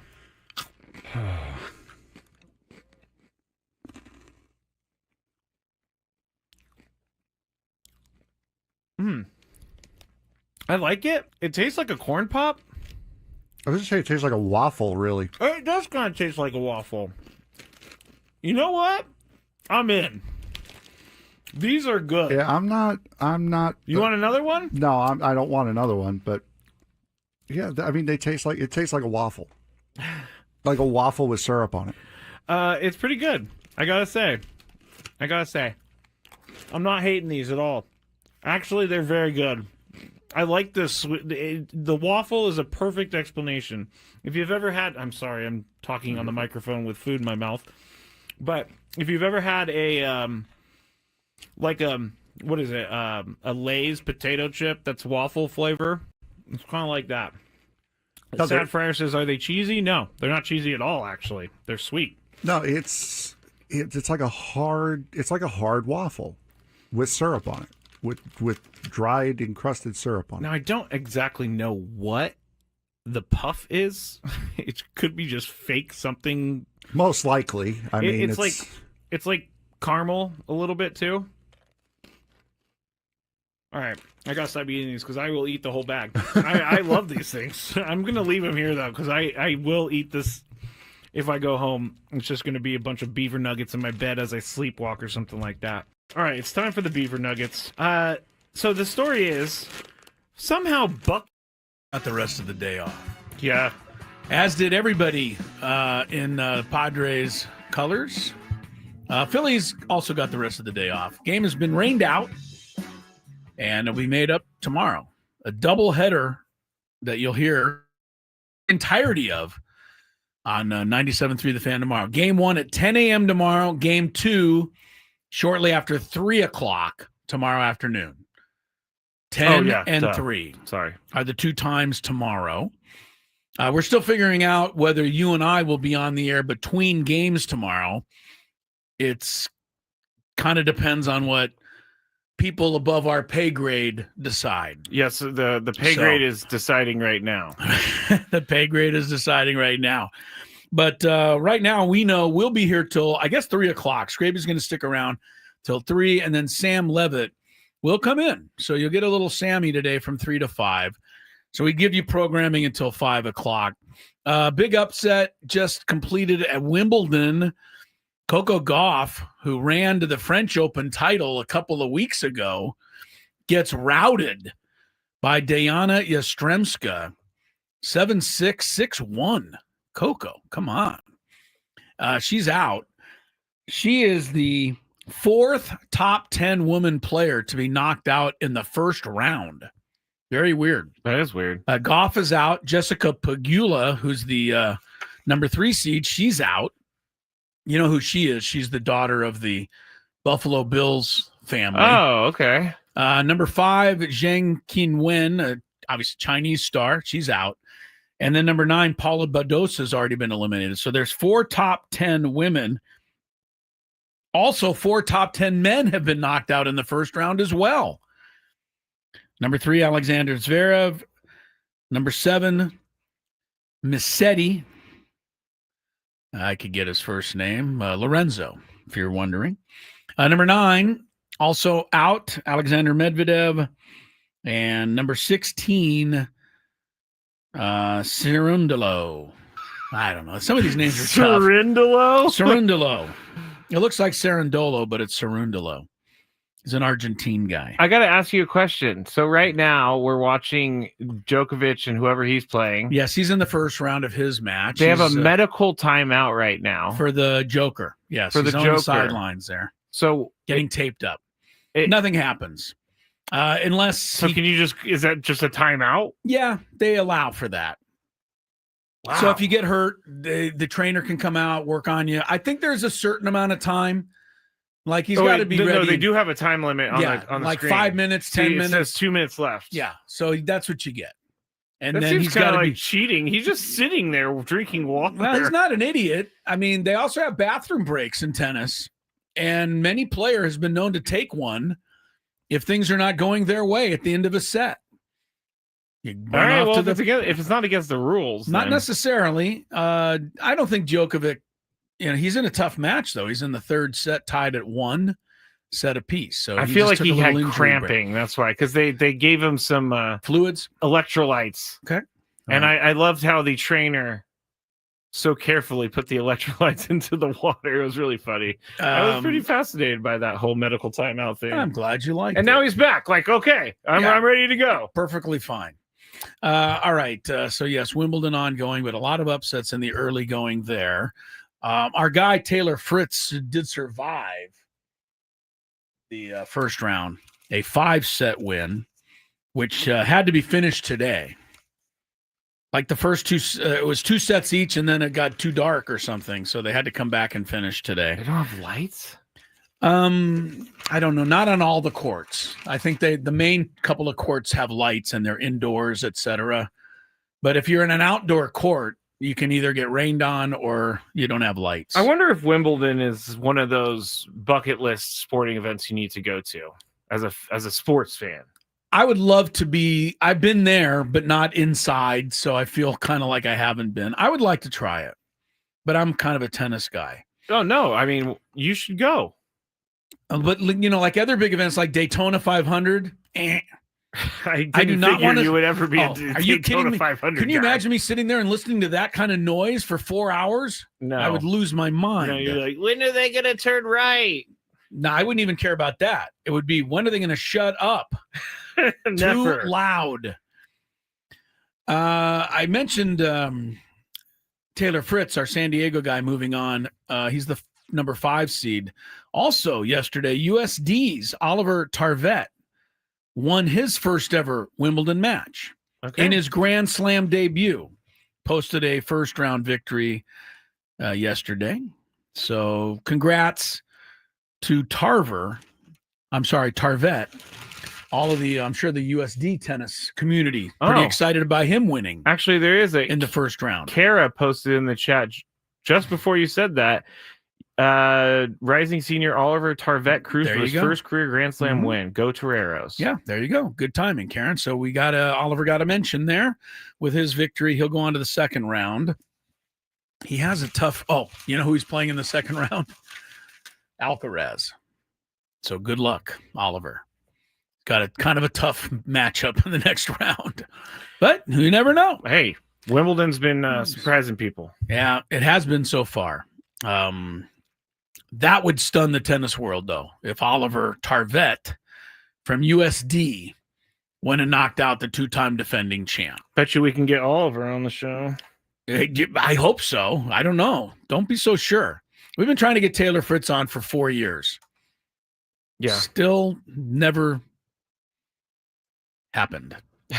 Just saying. He's too big time for us. He is way too big time for us. All right, I'm kind of stalling because I want to get into this story about Caitlyn Clark. It's getting out of hand. You're getting out of hand. Your obsession with this. Okay, well, you can say so. But here's the thing. I'll just give you a little preview of it because I think we need a little more to talk about it. Caitlyn Clark was chosen by the fans as the number 1 vote getter for the All-Star game, right? WNBA. Mm-hmm. Number 1, not even close. 1.2 million votes. The fans love Caitlyn Clark. Here's where it gets a little crazy. There's 2 things. One is that because she's the top vote getter, Caitlyn Clark is basically, and this is the way they do their game, I guess, she basically now chooses the rest of the starters. She did not pick Angel Reese. Oh gosh. Yep, there you go. Okay, I didn't say anything. I just told you she didn't pitch Angel Reese. You're the one that said, "Oh God," because you know what this means. This means that they absolutely hate each other. They're mortal enemies, and if they ever meet face to face, they may battle to the death. Well, we'll see. But here's the other one that might be even more intriguing than the fact that Clark did not pick Angel Reese. Excuse me. The players also do a ballot for the All-Star game. This does tell me something. Yes. And in that, Caitlyn Clark didn't finish first. She finished 9th. There's some haters out there. Said broadcaster Dick Vitale, absolutely pure jealousy. The WNBA players vote Caitlyn Clark the 9th best guard. Someday they will realize that what she has done for all of the players in the WNBA. It's so weird how this whole thing has worked out, because it's like these players, to me, they are jealous of her and her fame and how the WNBA has rallied around her. I really, truly believe that they're jealous of her. And I can understand why they wouldn't vote her this year, because she hasn't played much. She's been hurt for a lot of the year. But there's no way you could tell me that she is not. She's the 9th best guard in the league. There's no way. I have I have a few things on this, and I'll get to them when we come back. Gwynn and Chris continues. We got another 90 minutes to go. If you're just tuned in, no Padre baseball today. Rained out in Philadelphia, sunny in San Diego. So we will just keep enjoying that on 97.3 The Fan. Ben and Wood.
1:34 is the time. Scraby and I are doing a little bit of our own Omaha. Yeah, a little bit of our own. What do you call that? Omaha. Audibly. An audible. Yeah, duh. Isn't that funny? Like a word.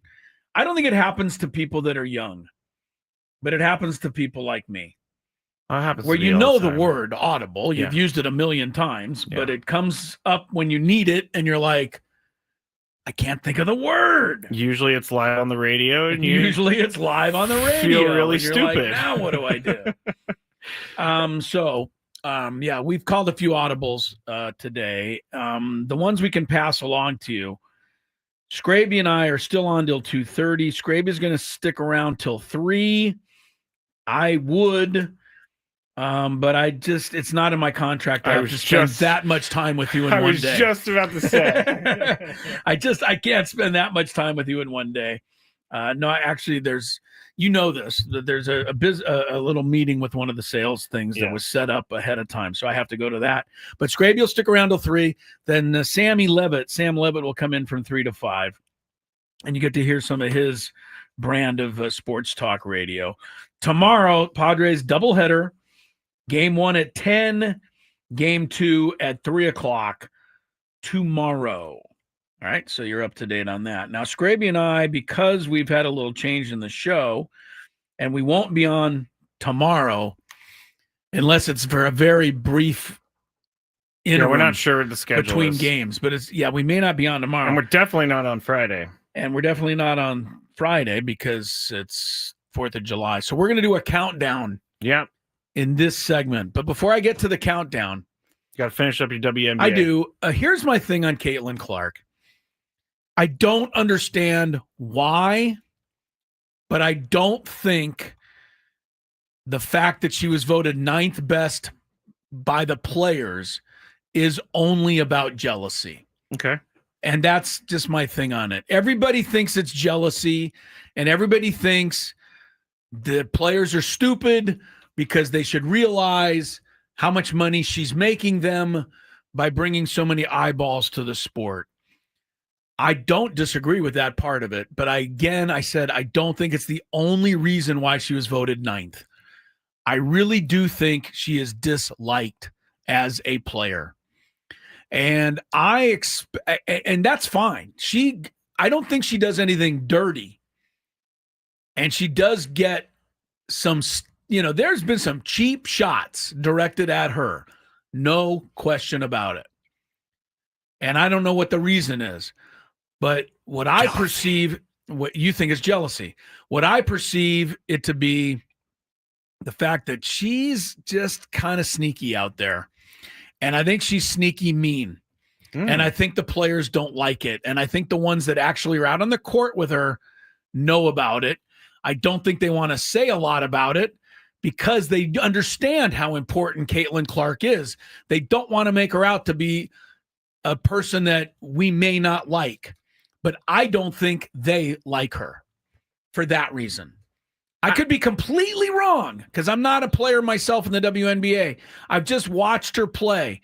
And I shouldn't say she gives as much as she gets because she's gotten some really cheap shots. But she gives her share.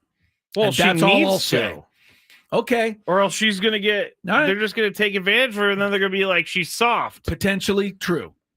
But I think that there's become a bit of a dislike, and I think that's what shows up in the voting for her 9th. Also, the fact that she's been hurt this year. Also, the fact that Paige Beckers has come on the scene, and she seems to be universally liked as the new face of the league. But that's the problem, is that you can't be there. You always, faces of leagues always have haters and lovers. I don't know any haters for Paige Beckers yet. That's what I'm saying. That's why I don't think career. that she's the face of the league. I said she's a new contender for it. You either like Caitlyn Clark or you don't. Right. There's no in between. None. You either like Angel Reese or you don't. There's no in between. Doesn't seem Paige to be. Beckers, I'm like, okay, whatever. I think most people just like Paige Beckers. I don't think it's a take it or leave it. I think Paige Beckers is a great player to watch. I think the Caitlyn Clark thing is really interesting, though. Can you think of something in pro sports that's similar? Like, well, this is pro sports. What do you mean? Men's pro sports. Sorry. Okay. Well, I mean, the Tiger Woods thing is the only thing I ever remember where, you felt there was jealousy, and then the players finally fell into line and realized that they were making gazillions of dollars, but they were complaining that he got too much attention. How about play better, Craig Stadler? I don't know why I just pointed out Craig Stadler, but why are you picking on a San Diego guy who might be driving? San Diego? He might be driving along right now, enjoying the show, and you just took a shot at Craig Stadler. Hey, Craig, if you're out there, I apologize on his behalf. I get it. People are, because when you feel like you can't win, and in the example of Tiger Woods, no one could beat him. I can understand why jealousy would form, because it's the only way that stuff happens. But Caitlyn Clark is just a good basketball player. She's getting a lot of attention. No one has watched more of WNBA than when her and Angel Reese came in the league last year. She's changed it all. Caitlyn Clark and Angel Reese is getting a lot of the credit, deservedly so. And Beckers is picking it up. But the one player that, I think is disliked out on the floor is Caitlyn Clark. And I think that's why it's scrap after scrap after scrap after scrap. When that run-in happened with Sheldon of Ohio State, who's now the player for, I don't remember, Connecticut maybe, Sheldon, reached up, hit her in the eye. No doubt about it. But when Clark reacted to it, Sheldon was like, whoa. And you could tell that her reaction was like, well, this is kind of rich coming from you. That's what I felt I saw. So we'll see. We'll see where you would tell me that I'm trying to read people's minds. Yes, I would. And I'm the one reading minds on this one. Yes. Which is fine, because I read minds all the time. Like Fernando. I also go ahead. Yeah. Fernando, he just is so sad all the time. Well, he looks like a puppy dog at the moment. He's not going well for Fernando. He needs to go to Disneyland or something. Just like Fernando needs to remember that he's living the life, man, and start having some fun out there again. Yeah, and one last thing on the WNBA thing. I am also the one that says I wish that the league rightly could stand on its own 2 feet and just the games were the thing. Mm-hmm. But if you look around, that's just not there yet. It's not. The Caitlyn Clark, Angel Reese controversy, whatever you want to call it, is still bigger than the league. And maybe the league, that's its problem. They need to find a way to get that changed. They do. Because, I've never seen more WNBA coverage than ESPN has put out in the last 2 years. The games are really good. These kids can play now better than they ever did when you maybe last watched WNBA. Prolific says not only that, but Caitlyn Clark is bringing so much money into the hobby, which is like sports cards. Oh, well, tell Kelsey Plum about that. I don't want to talk about Kelsey Plum anymore. Sign a card the other day. I don't want to talk. He was all over her case for that one. I get criticized for so much.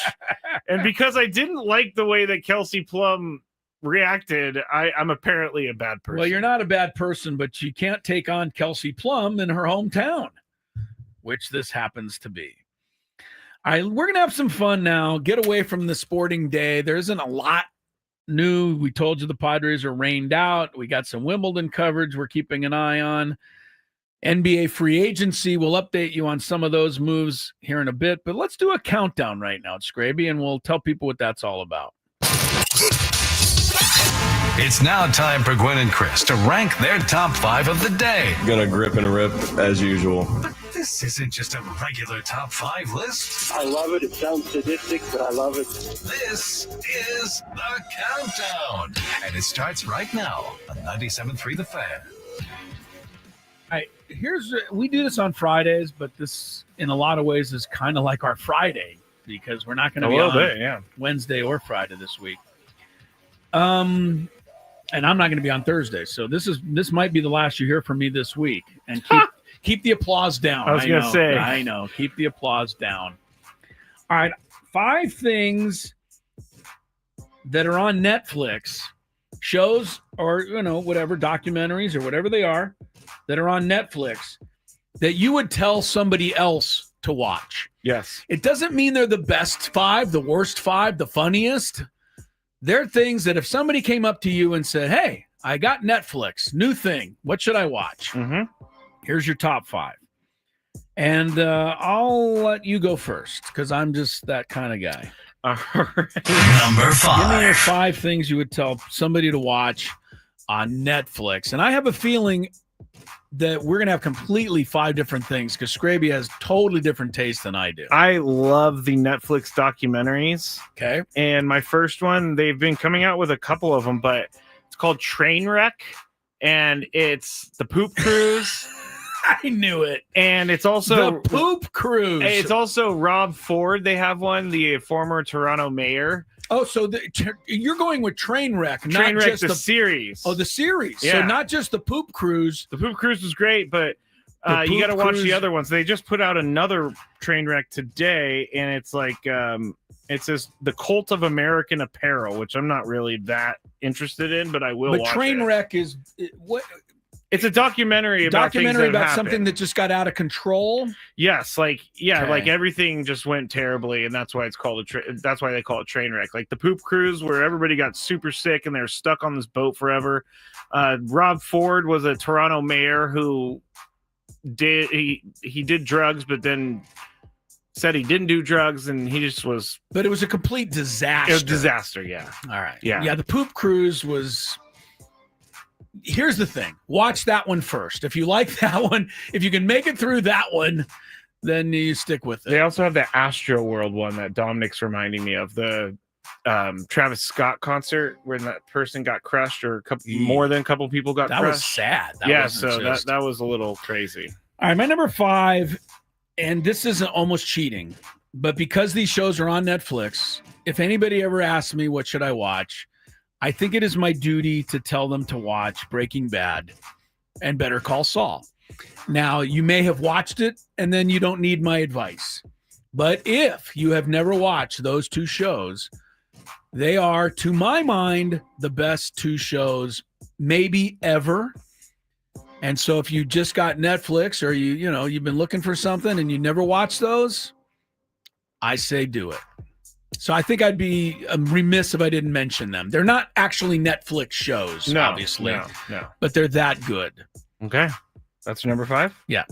Number 4. This is going to be very scraby. Okay.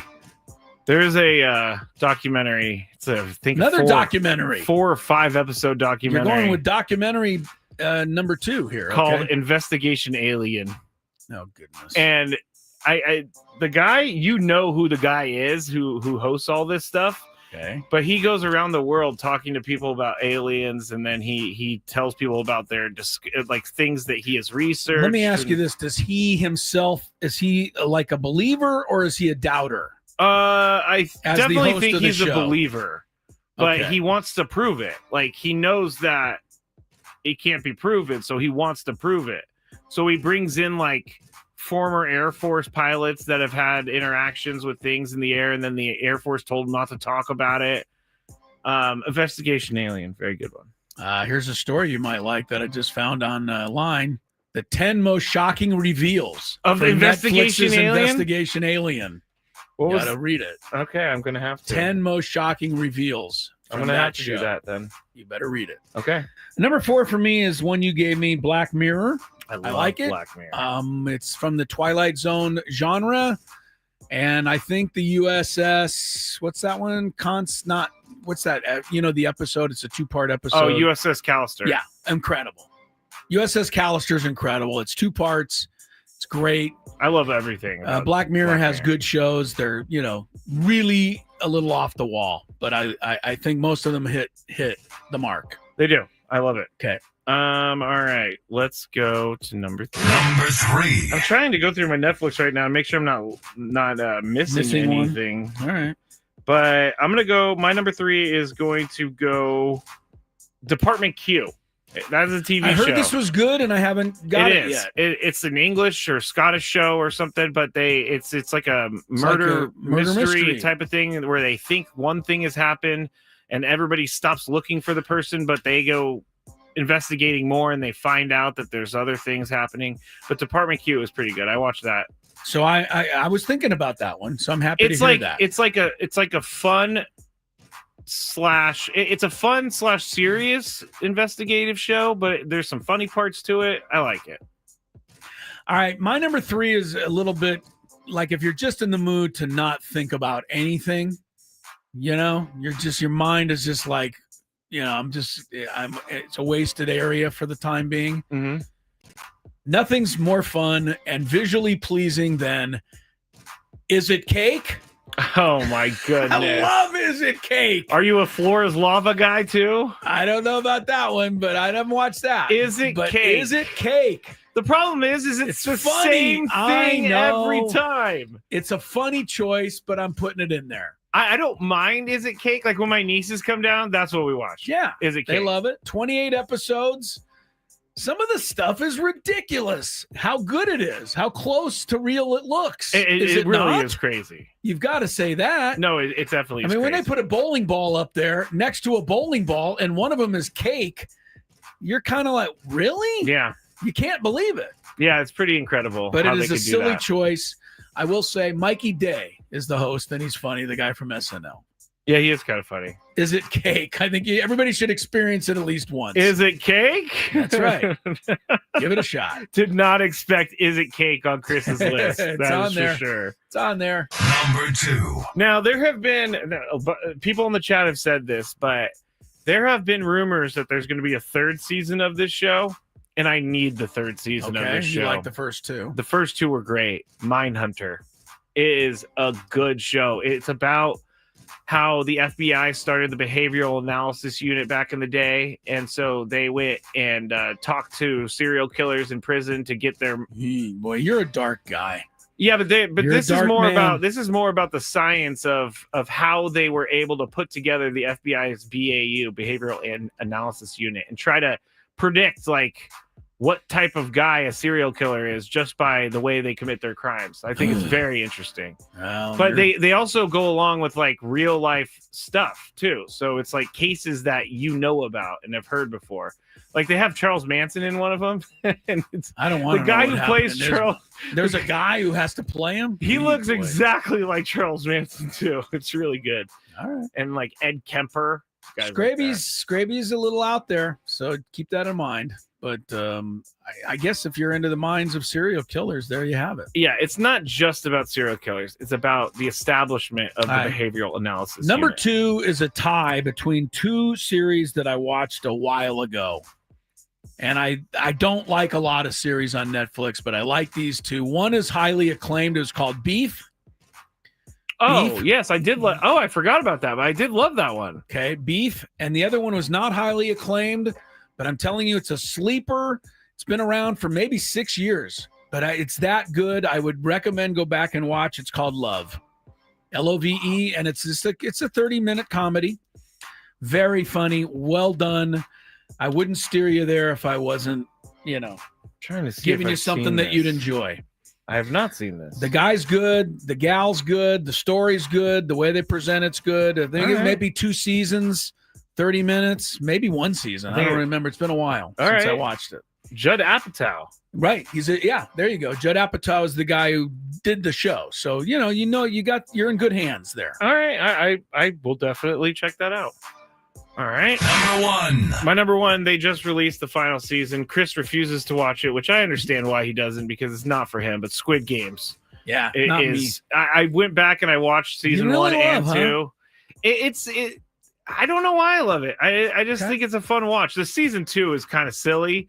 I haven't gotten through all of season 3 yet, but season 3 is much more serious. I just never understood the fact, because when I ask people about Squid Game, they go, oh, yeah, it's a game show, and if you lose, they kill you. And I'm like, wait, what? Yep. It's people like, that did they get away with this? What do you mean? It's not like legally sanctioned games, but they go and find people down on their luck who are, and you know what? It's like kind of like gambling, because they have a chance after each. But when are you going to tell me that they don't actually kill a human being? They do. You're dead. No, you're not. Yes, in the show you're dead. In the show, but you're not in real life. Oh no, it's not like an actual game. Thank you. No one's ever said that before. Everybody always says you're dead. I'm like, really? Oh, and then people go, yeah, and I'm like, what? It's a TV show. How do you really get away with killing people? It's a Korean TV show, and the first season went crazy. They greenlit 2 more seasons. I don't think that the people who made the show knew exactly what they were doing with the show. So, but anyway, I like it. Went off the rails. All right, number 1 for me is any of these. Anybody knows I like Magic. You got to see Magic for Dummies. Oh, I or do Magic like the Prank Show. Yeah. Or Magic Lover, which is the newest one. It's a 1-hour stand-up, but instead of doing stand-up for an hour, the guy does interactive magic. He's really good. I do like this If guy. you do like magic, you'll love it. If you don't, you still might like the guy. He's very good. Magic for Dummies or Magic Lover. It's all the same guy. Yeah. I Check do that like out. that guy a lot. All right, Gwynn and Chris, we got a 5th hour. My goodness. Keep you up to date on anything else that might be going on. Padres rained out, but we keep rolling on 97.3 The Fan.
Tuesday, no Padre baseball today.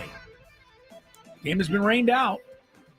Padres will take on the Phillies in a doubleheader tomorrow. Time of the games tomorrow, 10 a.m. game 1, 3 o'clock game 2. So make your plans. Tomorrow, both games will be carried, of course, right here on your home for Padre Baseball, 97.3 The Fan. In the meantime, Scraby and I hanging out till about 3 o'clock. Actually, Scraby's going to hang till 3. Yep. And then Sammy Levitt will take over for a couple of hours because he would have been here anyway to do a pregame show that no longer needs to be done. And as Sam said when he left our studio yesterday, he is him. That's what he Sam said. says a lot of things. He that said, I am him. Not quite know, but okay. Someone said these conversations are better than the Xander bashing ones. Get a little tired of bashing Xander. We can't bash Xander right now. I don't see how you can. I mean, you can make Xander, you can bash him overall if you must, but he's got 4 3-hit games in the last 10. And guess what? He was the only one who made solid contact against Zack Wheeler last night, for the most part. Andres Jimenez, second baseman, Toronto Blue Jays, just hit a 3-run homer off Max Fried. Fried has not been giving up too many of those this year. George Springer's also homered. Jays 4, Yanks 2.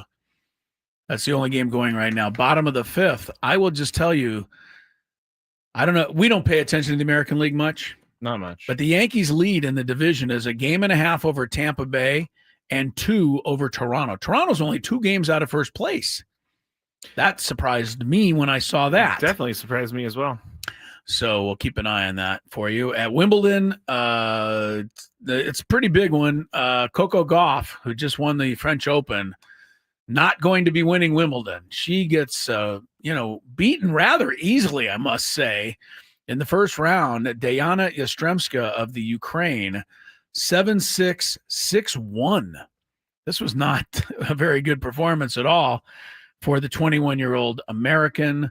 Lots of unforced errors.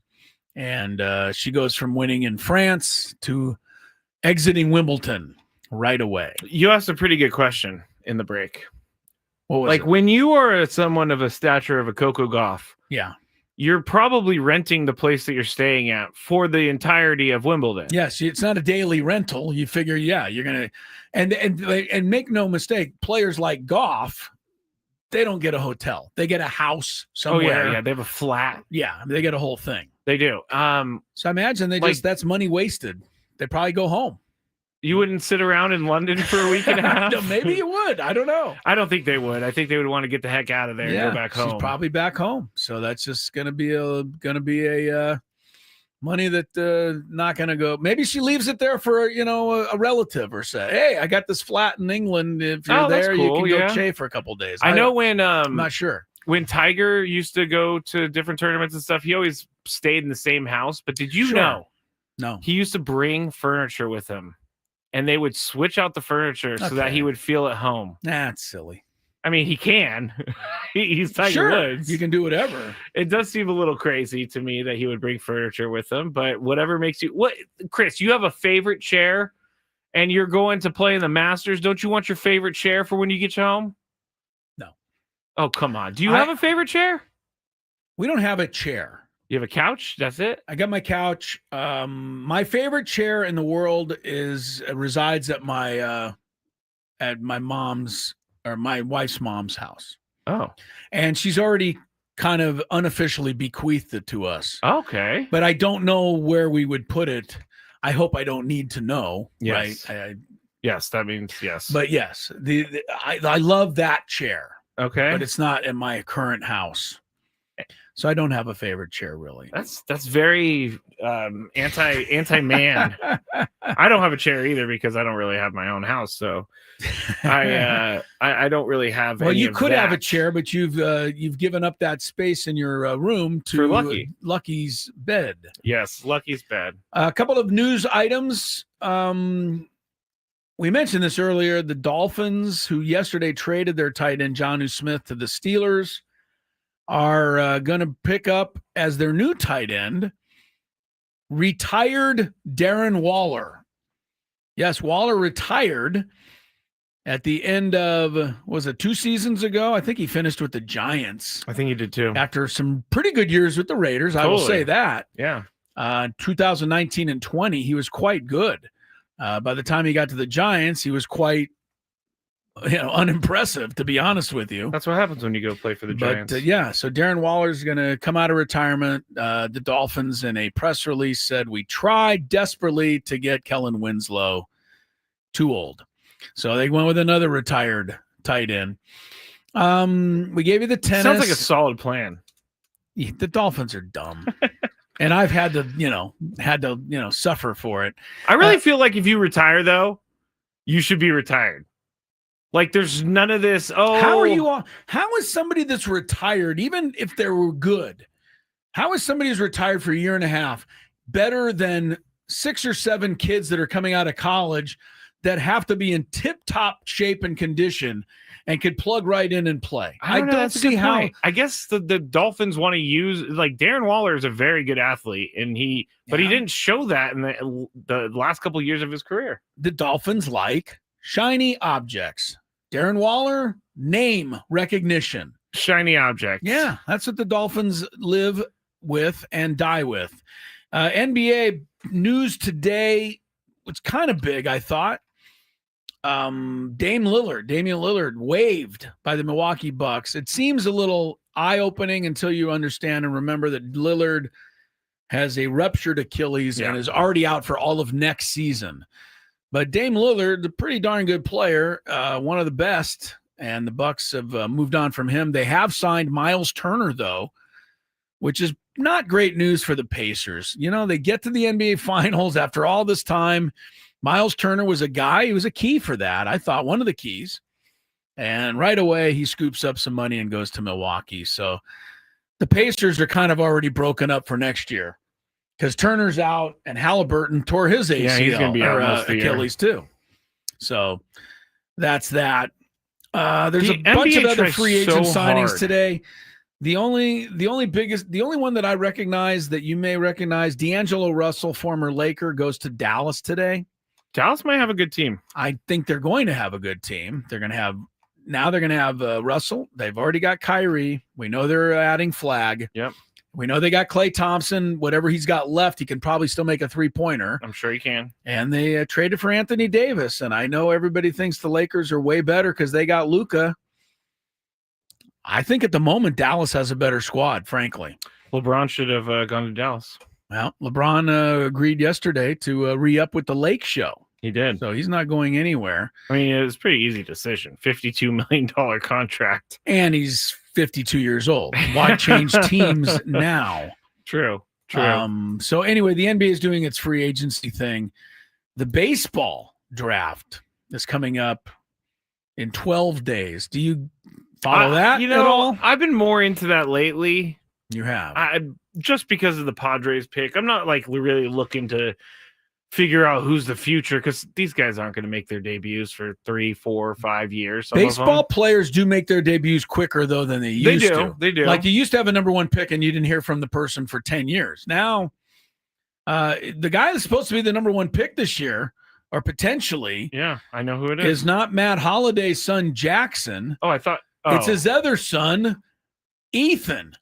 And they say he's going to be the best. He's even better. Yeah. Ethan Holiday was born the same year that Matt Holliday failed to touch home plate against the Padres. If you want to feel old, that'll make you feel old. That is insane. 2007 was the year that happened. Ethan Holiday in high school in Stillwater, Oklahoma, 6'7", 215. I'm sorry, 6'4". I was going to say, size. He's still way bigger than his brother. 6'4", 215. Evidently, Jackson Holiday is the hitter. Ethan Holiday is the masher of the Holidays. So were you going to look at a lot of strikeouts? Is that what that Probably says? so, but nobody cares about that anymore. Anyway, so that he could be the guy. The other guy is the kid for LSU who pitched the big game in the World Series, left-hander. And I don't have his name right now, but he Not pitched Paul a- Skeens. Not Paul Skeens, but when LSU won the championship, he had the one of the final 2 games, pitched a shutout, I think it was. But just the reason I brought the Major League Draft up, it was funny to me. Jeff Passan and all those, baseball guys from ESPN went through the draft and did a bit of a mock draft, which is really, something for baseball. Yes. If you do a baseball mock draft, you are in it. You either that, like, or you need to get a life. Yeah, get a life. But what I found interesting, they had in the mock draft, the Padres selecting what else? A shortstop. So is that true? It is true. They did. They don't need another one. Well, that's what they had. Maybe their thing is we're just going to choose a shortstop because shortstops are really athletic and we can just place them anywhere. That's what the Padres think for sure. I mean, they have a shortstop in right field. They have a shortstop in center field. They have a shortstop at every position but first base. Basically. They truly do. Jake can play shortstop. Manny can play shortstop. Xander. Yeah, all of it. One last thing on baseball, then we'll take a quick break here. Cal Raleigh hit his 33rd last night to lead Major League Baseball. Now, I think this is getting more and more impressive. First of all, he's got 21 homers left-handed. He's got 12 right-handed. He's doing it from both sides of the plate. He's also on pace to beat Mickey Mantle's record for most home runs ever by any switch hitter. He's also on pace to break, I think it's Salvador Perez of all people, the catcher record for most home runs. No catcher's ever hit 50 home runs. He's on his pace to do that. And here's something that might even be more impressive. Right now, the American League leader in slugging percentage is predictably Aaron Judge. Second place is the right-handed hitting Cal Raleigh. Third place is the left-hand hitting Cal Raleigh. Wow. Yeah. So he is good against both sides, like that good. I mean, 33 home runs to begin with is incredible. Only 2 players in history have ever had more than that on July 1st. I like how you said one was Barry Bonds, one was Mark McGwire, and we both could say what we want about those two. I like how you say on July 1st because I heard Tony and Jesse talking about it over the weekend and about how people now say prior to the All-Star break, but the All-Star break used to come a lot earlier. Right. It's much deeper in the season. So you got to choose like a game, like 81 games. Right. But look, Cal Raleigh, what he's doing is really good right now. And we bring it up here because we don't pay much attention to the American League. But this guy's having a hell of a year. All right, timeout. We're going to play a little of Tony's comments and mine on the game last night when we come back, or you want to wait that later? Let's talk on the break, but we will have that for you before 3 p.m. What's up, everybody?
we have to kind of learn all this stuff.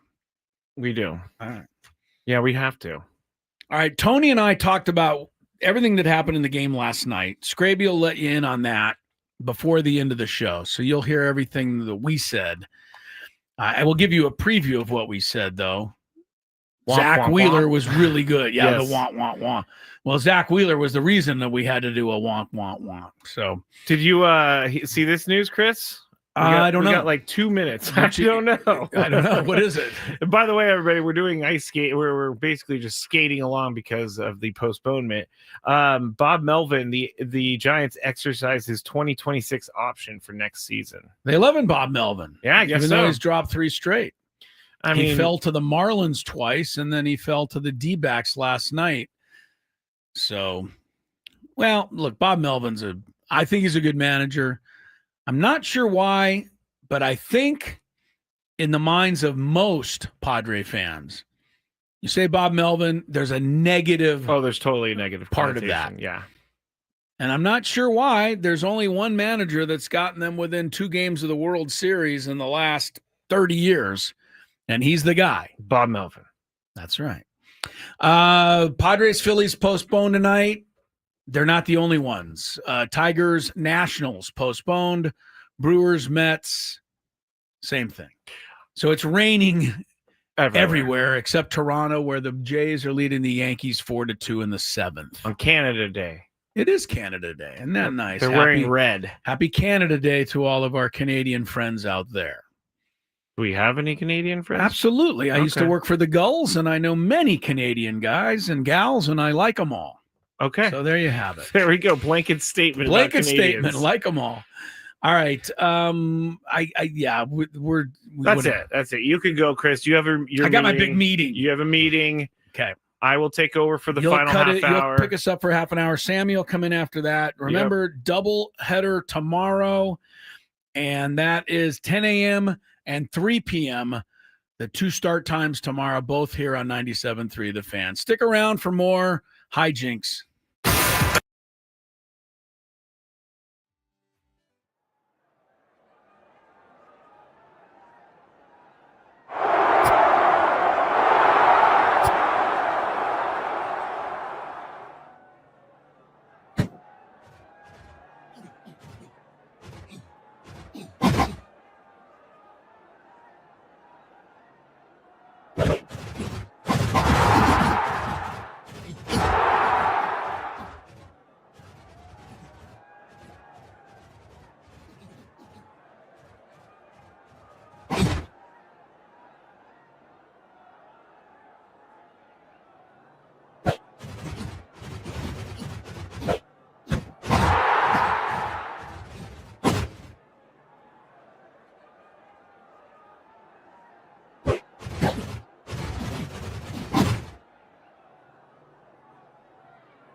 Back here in the Odyssey Palace, 97.3 The Fan.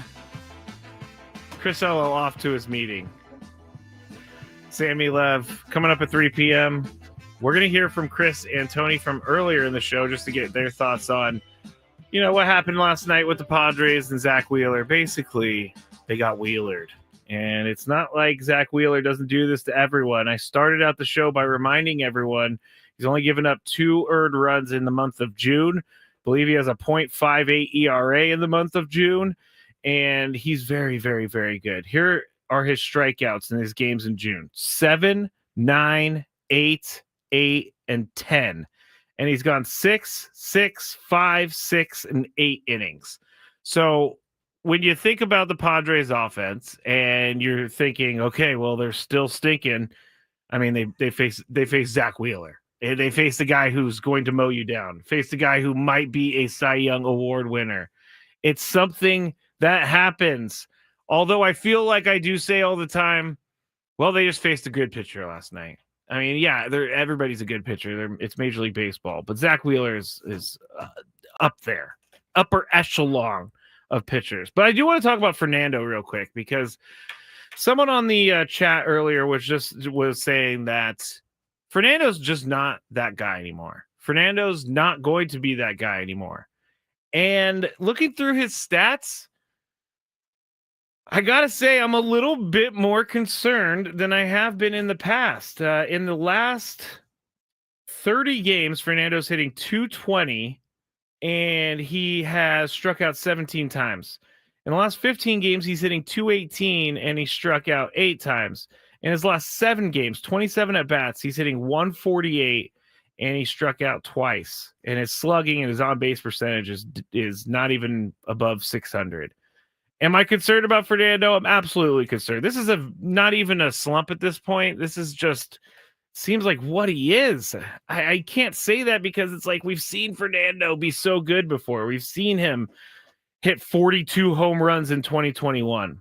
But if you look at last year, he hit .276, and I know that he missed some time with I think he had a broken leg, basically. In 2024, he played 102 games, hit .276, 21 home runs, only 49 RBIs.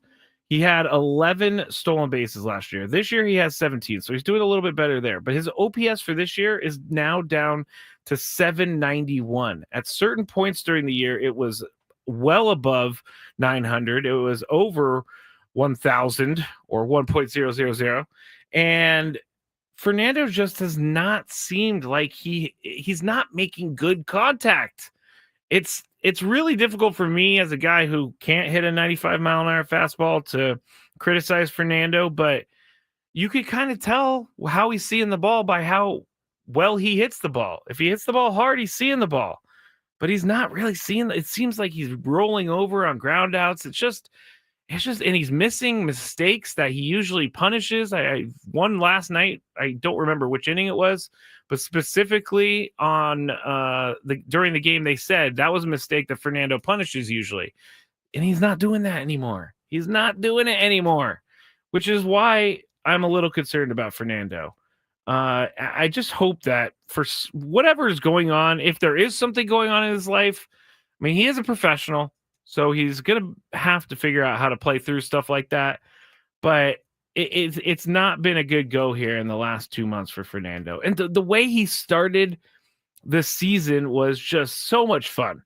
Fernando was on fire to start the year. MVP talks to start the year. I even was like chanting MVP all the way back on April 20th. If you look at on April 30th, he was hitting .345 on the season with 7 home runs. That's really good. That is really good. And then in May, he completely dipped. I have no idea what happened in May. He went from hitting .323 in April to .184 in May. That's a huge drop. That is a huge drop. And he's at .235 in June. So at least he made it up a little bit from .184. But I'm not seeing what I've seen from Fernando in the past. And that does make me a little bit nervous. All right. Earlier today, when we first got in here, 10 a.m., Tony and Chris talked about last night's game, talked about Zack Wheeler, talked about some of their concerns, So here is that.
Sheets up there with a chance to maybe, get a hold of something here, get them back in the game. And Gavin Sheets has been great. When he got to 2 strikes, Wheeler went for a low outside tailing away fastball. And there's just no way Gavin Sheets could have been expecting that. And then, of course, he put it right on the corner. So that's just great pitching. That's what that is. So hopefully tonight they can, get Sanchez at less than his best. And the good news for the Padres, they have Pivetta going, who's been good, but not as dominant on the road as he has been at home. But what'd you think of Waldron overall? I mean, the knuckleball was crazy good in a way because it was almost uncatchable at times.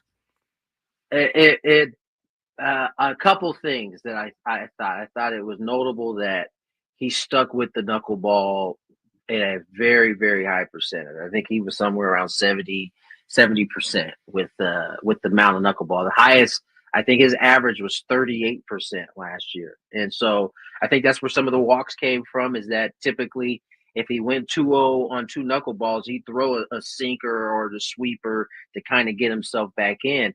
He just kind of stuck with it. And I thought outside of him kind of shooting himself in the foot and not covering, and then, Padres not being able to get the stolen base attempt on a great slide by Marsh. Yeah. Right. Like he only would have given up the 2 or 3 runs. I mean, I think technically that inning led to 2 runs. It did. Where he wasn't where he didn't get off the mound. And so I thought he threw the ball well. I thought he's, and whether, I don't know whether it was game plan or not, but it was notable that he stuck with the knuckleball at a high percentage compared to what we saw last year from him. I thought he threw the ball well. I thought only 2 balls were hit hard, really hard. One was the home run that Castellanos hit, and the other one was a Kepler hit. And obviously Jackson brought that back, but 6 walks and 3 wild pitches. That to me sounds like a losing performance unless you're a knuckleballer. That's what, can happen. And a lot of times it's still a winning performance because it's so tough to hit that pitch. I think it was a good starting point for Waldron. He just picked a bad day to have to face Zack Wheeler. That's all. Yeah. So, Waldron could have pitched 8 innings and given up 1 run. He probably would have lost the game. So that's just the way that one was going to go. But yeah, you got to stick with it, Tony. I mean, the team as it's currently constructed is what it is, and it's not going to, until a trade or 2 is made, until a couple of guys on the pitching side get healthy. This is what you're bringing out there. And if you go 1 for 31 in the last 4 games with runners in scoring position, I'd say you probably lost all 4 games, but you actually didn't. Because the one hit you got with the runners in scoring position was that 3-run homer by Gavin Sheets, which won you a game. So at least you got that. All right, that's a little selection of what we did earlier in the day. There's not much, good to talk about from last night. It wasn't a good game for the Padres. We all know that. Mott the Padre on the chat said something funny because I forgot to feed the audio to everyone. And they said, audio like the Padres bats, quiet. So I appreciated that little joke right there. But I mean, we still have a long season to go, everybody. Like, I don't understand the jump off the bandwagon, jump off the team right now because they're just playing bad right now. Like the Padres pen pals thing that I got over the weekend. As soon as the Padres went down 4-1 on Saturday to the Reds, we like a bunch of us got a tweet saying, I'm done with this team. I'm done with them. I'm out. I'm not going to watch anymore. See you next year. And then literally during that game, they came back and won it. Gavin Sheets hits a 3-run home run. They win 6-4. So there's still far too much time left in the season for me to give up on the team yet. There's still a trade deadline. Guarantee you that this team does not look the same after the trade deadline because they have to make moves. There's no way around that, especially if Michael King isn't going to come back anytime soon. Or Yu Darvish, both of them are, I guess, making their way back towards pitching, but we don't have any like hard and firm dates. But here with this doubleheader tomorrow, if you're the Padres, you're looking at a sweep, and it's going to be quick. So tomorrow you have to to win a series against the Phillies, you have to win both games tomorrow. And I think that's a tall task, but it can be done. We've seen them play good baseball. We've seen them figure it out. So I don't think that it's like a foregone conclusion that they're just going to be swept by the Phillies. They should win at least one of these games. I hope that they win both of these games, but Nick Pivetta is going to go tomorrow. So hopefully Nick Pivetta is the good Nick Pivetta, and the Nick Pivetta we've seen all year that could get him an all-star selection, according to Chris.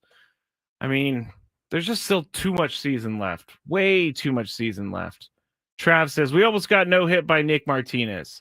Yeah, that wasn't great, but you didn't get no hit by Nick Martinez. That game was already over anyway because of the Spencer Steer 3 home runs, all of that. Toronto really taking it to the Yankees right now.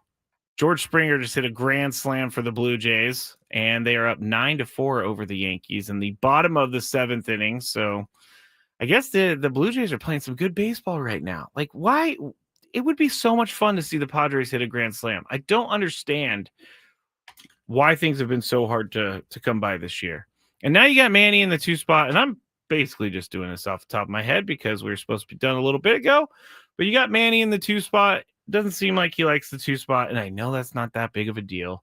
But when you have a guy who's hitting over 300 and then you move him down a spot and he's not hitting, I think that's kind of a deal. Just from my little perch over here. I'm not lording over anyone like Dave, but I don't know. I've been getting so many messages about how people want this team to be good, but they can't be good. It's a San Diego curse. Like, everybody just needs to calm down a little bit. It's not the end of the world. Now, once we get to the All-Star break, and if, we'll see where they're at there, we can determine, we can reassess also when they get to the trade deadline, because they're going to make some changes to this team. But don't give up on the team yet. It's too early. They are a good team. They're proving that they're a good team certain parts of the year. All teams struggle. The Yankees didn't score for like 27 innings. And that was some sort of franchise record for the Yankees. It happens to all teams. The Phillies, Zack Wheeler lost the game last week to the Astros, 2-0, because the Phillies can't score. So Dominic says, anyone saying they're giving up on the team isn't worth even responding to. Easier said than done. I like to defend myself all of the time. So, Sam Levin's laughing at me for that. I don't know why I like to defend myself. I don't know why I need to go into stuff like that. I don't know why I need to give people attention, but it's the thing that I want to do. And it feels good sometimes when I get them. And then when people get me and I make mistakes, it doesn't feel good. Update. Game is postponed today for the Padres and the Phillies. They're going to be doing a doubleheader tomorrow. So the first game is going to start at 10:05 a.m. Pacific here. And then the second game is going to start at 3:15 p.m. Pacific. So that's the schedule for tomorrow. Not sure what's going to happen with Gwynn and Chris. Not sure if we're going to have an hour to be on. Not sure if we're going to have a half hour, depending on the games, depending on what's going on. Sam Levitt still has a full day of work tomorrow, which everybody needs to give Sam Levitt a round of applause, because he's giving himself a round of applause right now. Everybody needs to give him a round of applause because he's, in here on a day now that he doesn't actually have to work, but he is doing it for all of you. He is. And he's throwing around things over there. He's trying to get ready. Always. Anyway, you want to go on, Sam? There you go. Your mic's on. Let me preview my little 2-hour Please, because I've here run out of things to say. With the reasoning as to why I'm doing 2 hours here, even though the Padres game isn't happening. Yes. 2 thoughts. Number 1, I'm him. Number 2, I'm built different. I'll talk to you in a few minutes. Okay, he said he's built different. And then he walks out. He is him. Dennis says on the chat, real quick, I posted about a month ago this team was 500 at best, and you called me a doomer. They are proving themselves to be just that. They're not 500, though. And you are a doomer because you're hoping for 500. Doomers hope for the team to play bad so that they're right. And that's exactly what's happening. They are not a 500 team right now. Last time I checked, they were over 500. So check your math. I don't know. Sam Levitt's up next. It's the Sammy and Hamby show. 97.3, the Sam. That's what we're going to call it now, because Sam's going to be on all day tomorrow. He's going to be on all afternoon. 97.3, the Sam is what we call it here. All right, everybody. Thank you for joining us. Thank you for sticking around with us while we were trying to figure out what's going on with this postponement. Sam Levitt up next. Not sure when I'll talk to you again, but it will be soon. Have a good day. Have a good night, everybody.